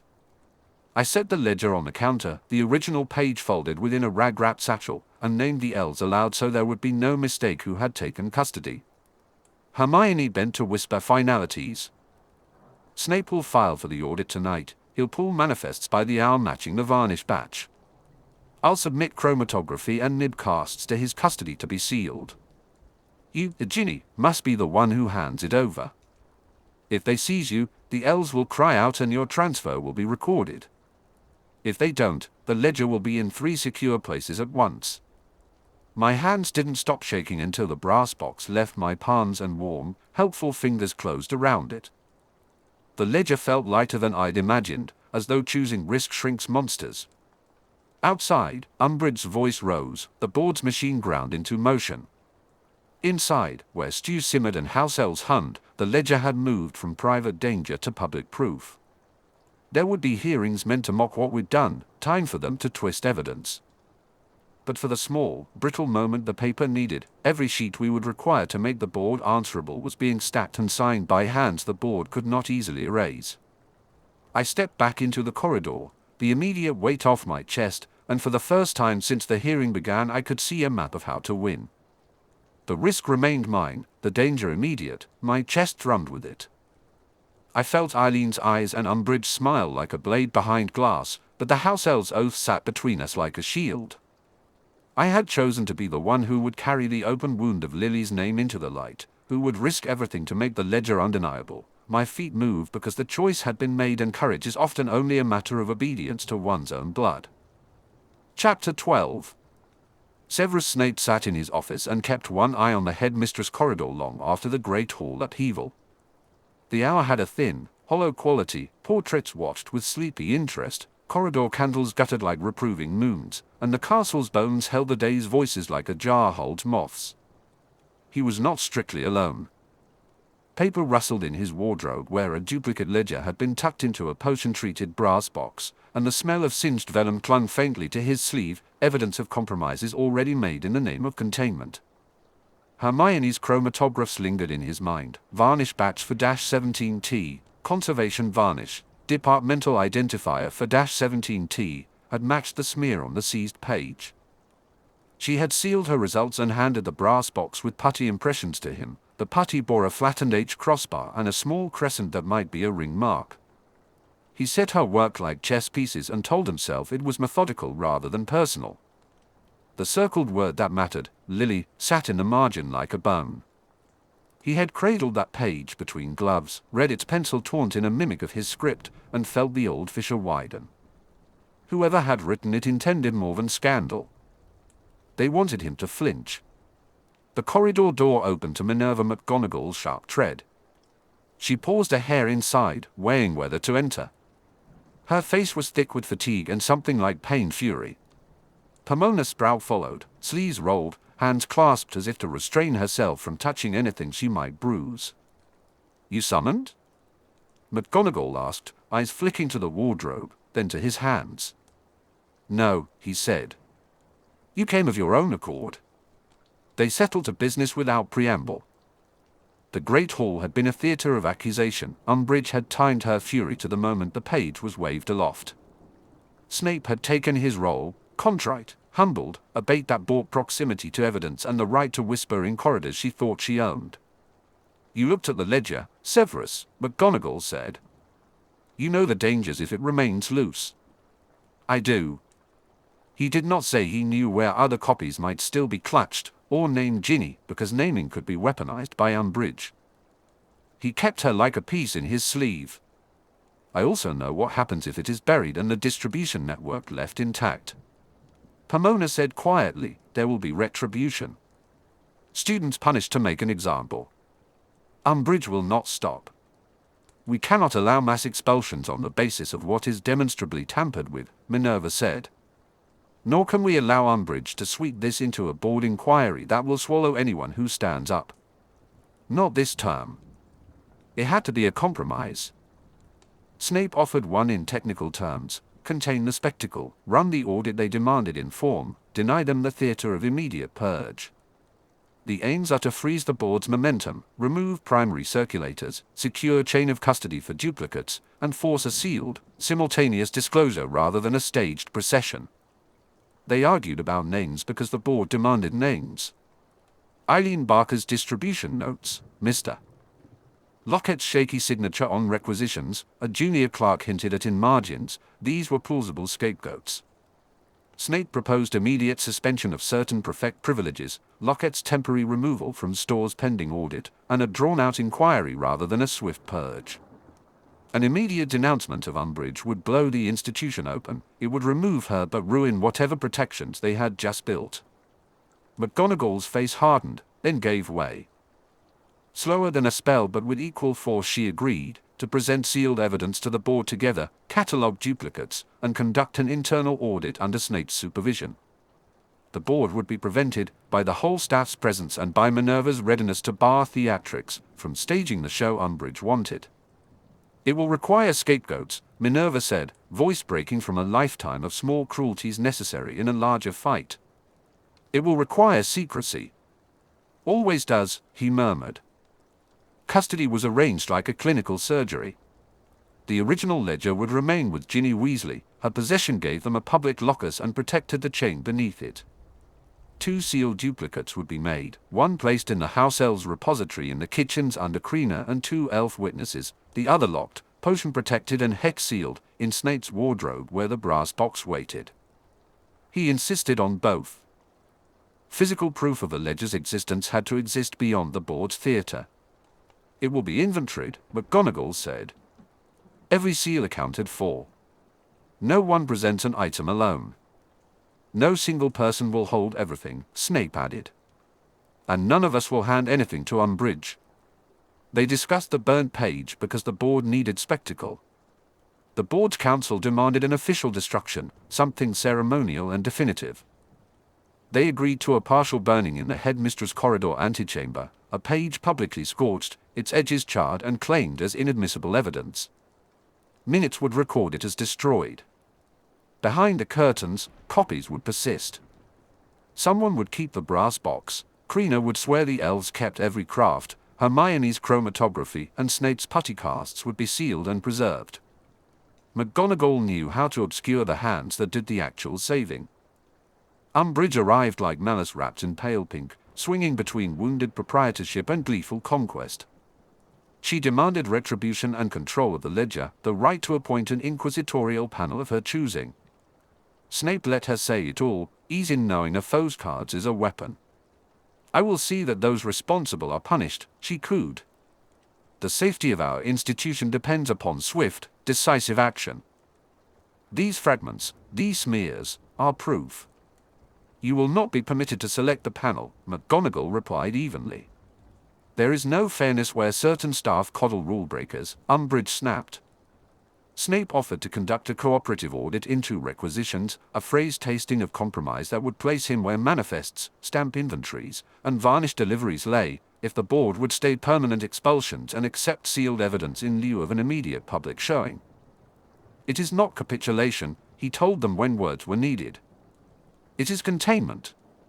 If we fracture now, we hand authority to those who will build prisons from our failure." He spoke cold, technical ethics, the sort that slowed blood, and Minerva accepted with a small private nod.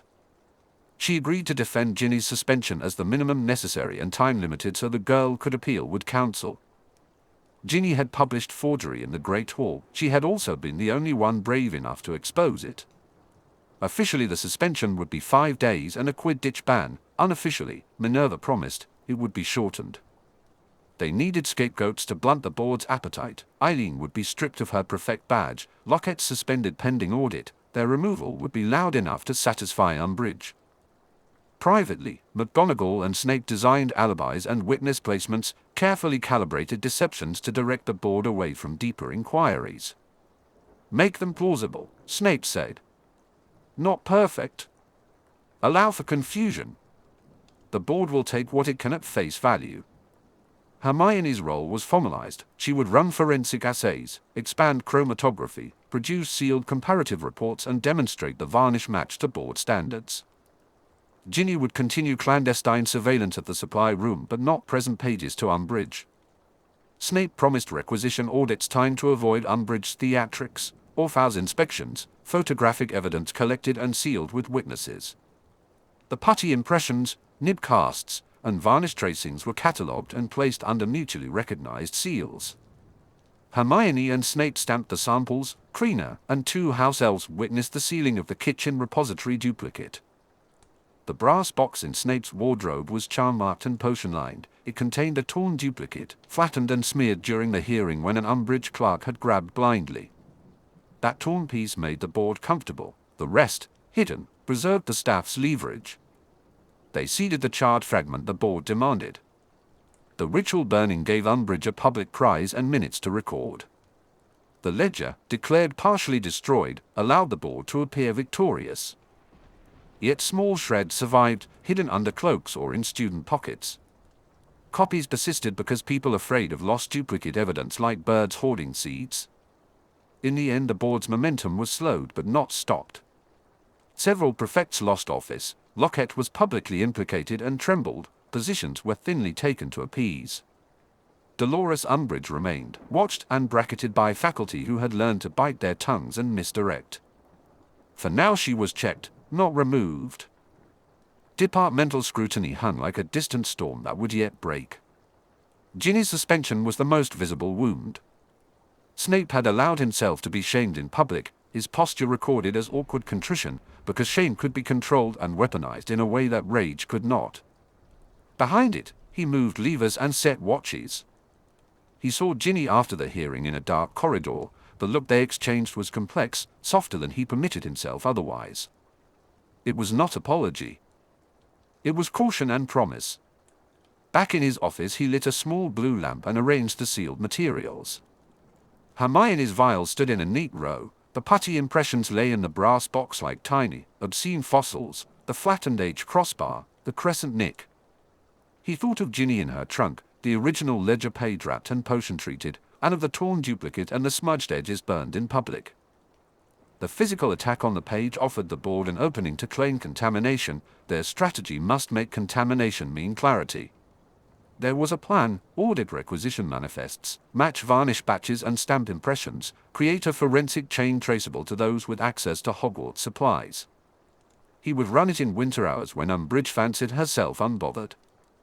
He would seek Locket's procurement forms, shadow stamp inventories, set house elf routes under observation, run nidcasts, and compare them to exemplars.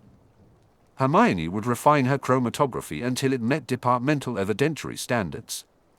They would not hand the ledger to Umbridge. They would not burn it entirely. The brass box contained evidence, the torn duplicate with the smear from the hearing and the putty casts. The shape of the crossbar suggested a particular make of stamp, one that had moved between dormitory and prefect's rooms and into the supply chain. Whether that hand intended to frame him or mock was a question he would answer with paperwork rather than retort. Hermione's chromatography had tied varnish tracer for -17T to a procurement window during which only certain clerks could have ordered that conservation batch. The lab work narrowed the window. The problem remained personnel, who signed requisitions at odd hours, who stamped stockout slips, who handled sealed envelopes. Locket's trembling signature had been traced to entries placing ministry-grade paper in Hogwarts stores. An audit under Snape's control would be sincere, one supervised by Umbridge would be theatre. The board's negotiated stay granted him access to records, a precarious opening. He would not seize everything in one sweep but in small, overlapping checks, hourly pools that would show varnish and paper movement across days. If Umbridge protested, he would produce sealed logs of his requests, copies held by Krina and other witnesses, time-stamped by Charms an archivist would understand. Those receipts would be public proof of who had looked where and when. He would demand physical stamp inventories, compare catalogued stamps to the putty impressions, require prefect logs of who handled store keys and recorded deliveries. He had already mapped Eileen Barker's movements onto distribution notes. That mapping would be verified and exploited. And the cipher, Lily, sat in the margin like an accusation. He felt it sting. Someone had circled the name to draw him. He refused to let them enjoy the spectacle of his private grief. Instead, he had Hermione extend handwriting analysis to every available exemplar, old corrections, meeting marginalia, staff notes. If the pencil taunt was mimicry by someone with time and access, the emotional lever would snap under evidential weight. He poured something black and bitter from a vial and swallowed. It steadied him. There would be risks. Umbridge might call his maneuvering obstruction. Locket might vanish into protective bureaucracy. Eileen might be swallowed by scapegoating. Duplicates could be burned, hidden, or presented piece by piece to wear down chain of custody. His duty was to compress that stretch into a single, sealed burst, a simultaneous disclosure that left no room for selective excision. He wrote 3 short notes. One for Hermione: expand chromatography to solvent residues, prepare additional nib casts, bring exemplars of staff handwriting by dawn. One for Ginny: remain in the trunk room until Krina delivers the custody receipt, do not respond to solicitations from prefects. One he folded and sealed with a charm, addressed to no one in particular but intended to be read by the board if they pushed too hard. Any attempt to isolate and discipline the girls before the sealed opening would prompt immediate placement of the sealed reports into the public registry, copies held by house elf witnesses and defended by enchantments obvious and messy to break. He gathered the brass box, the chromatography, and the custody receipts he had begun to assemble and let the weight of the evidence rest in his palms. The ledger had been a provocation. It was becoming a case. He had chosen discretion as sword and paperwork as shield. Both would be tested. He left the office with the carriage of a man about to open doors he had no wish to slam shut.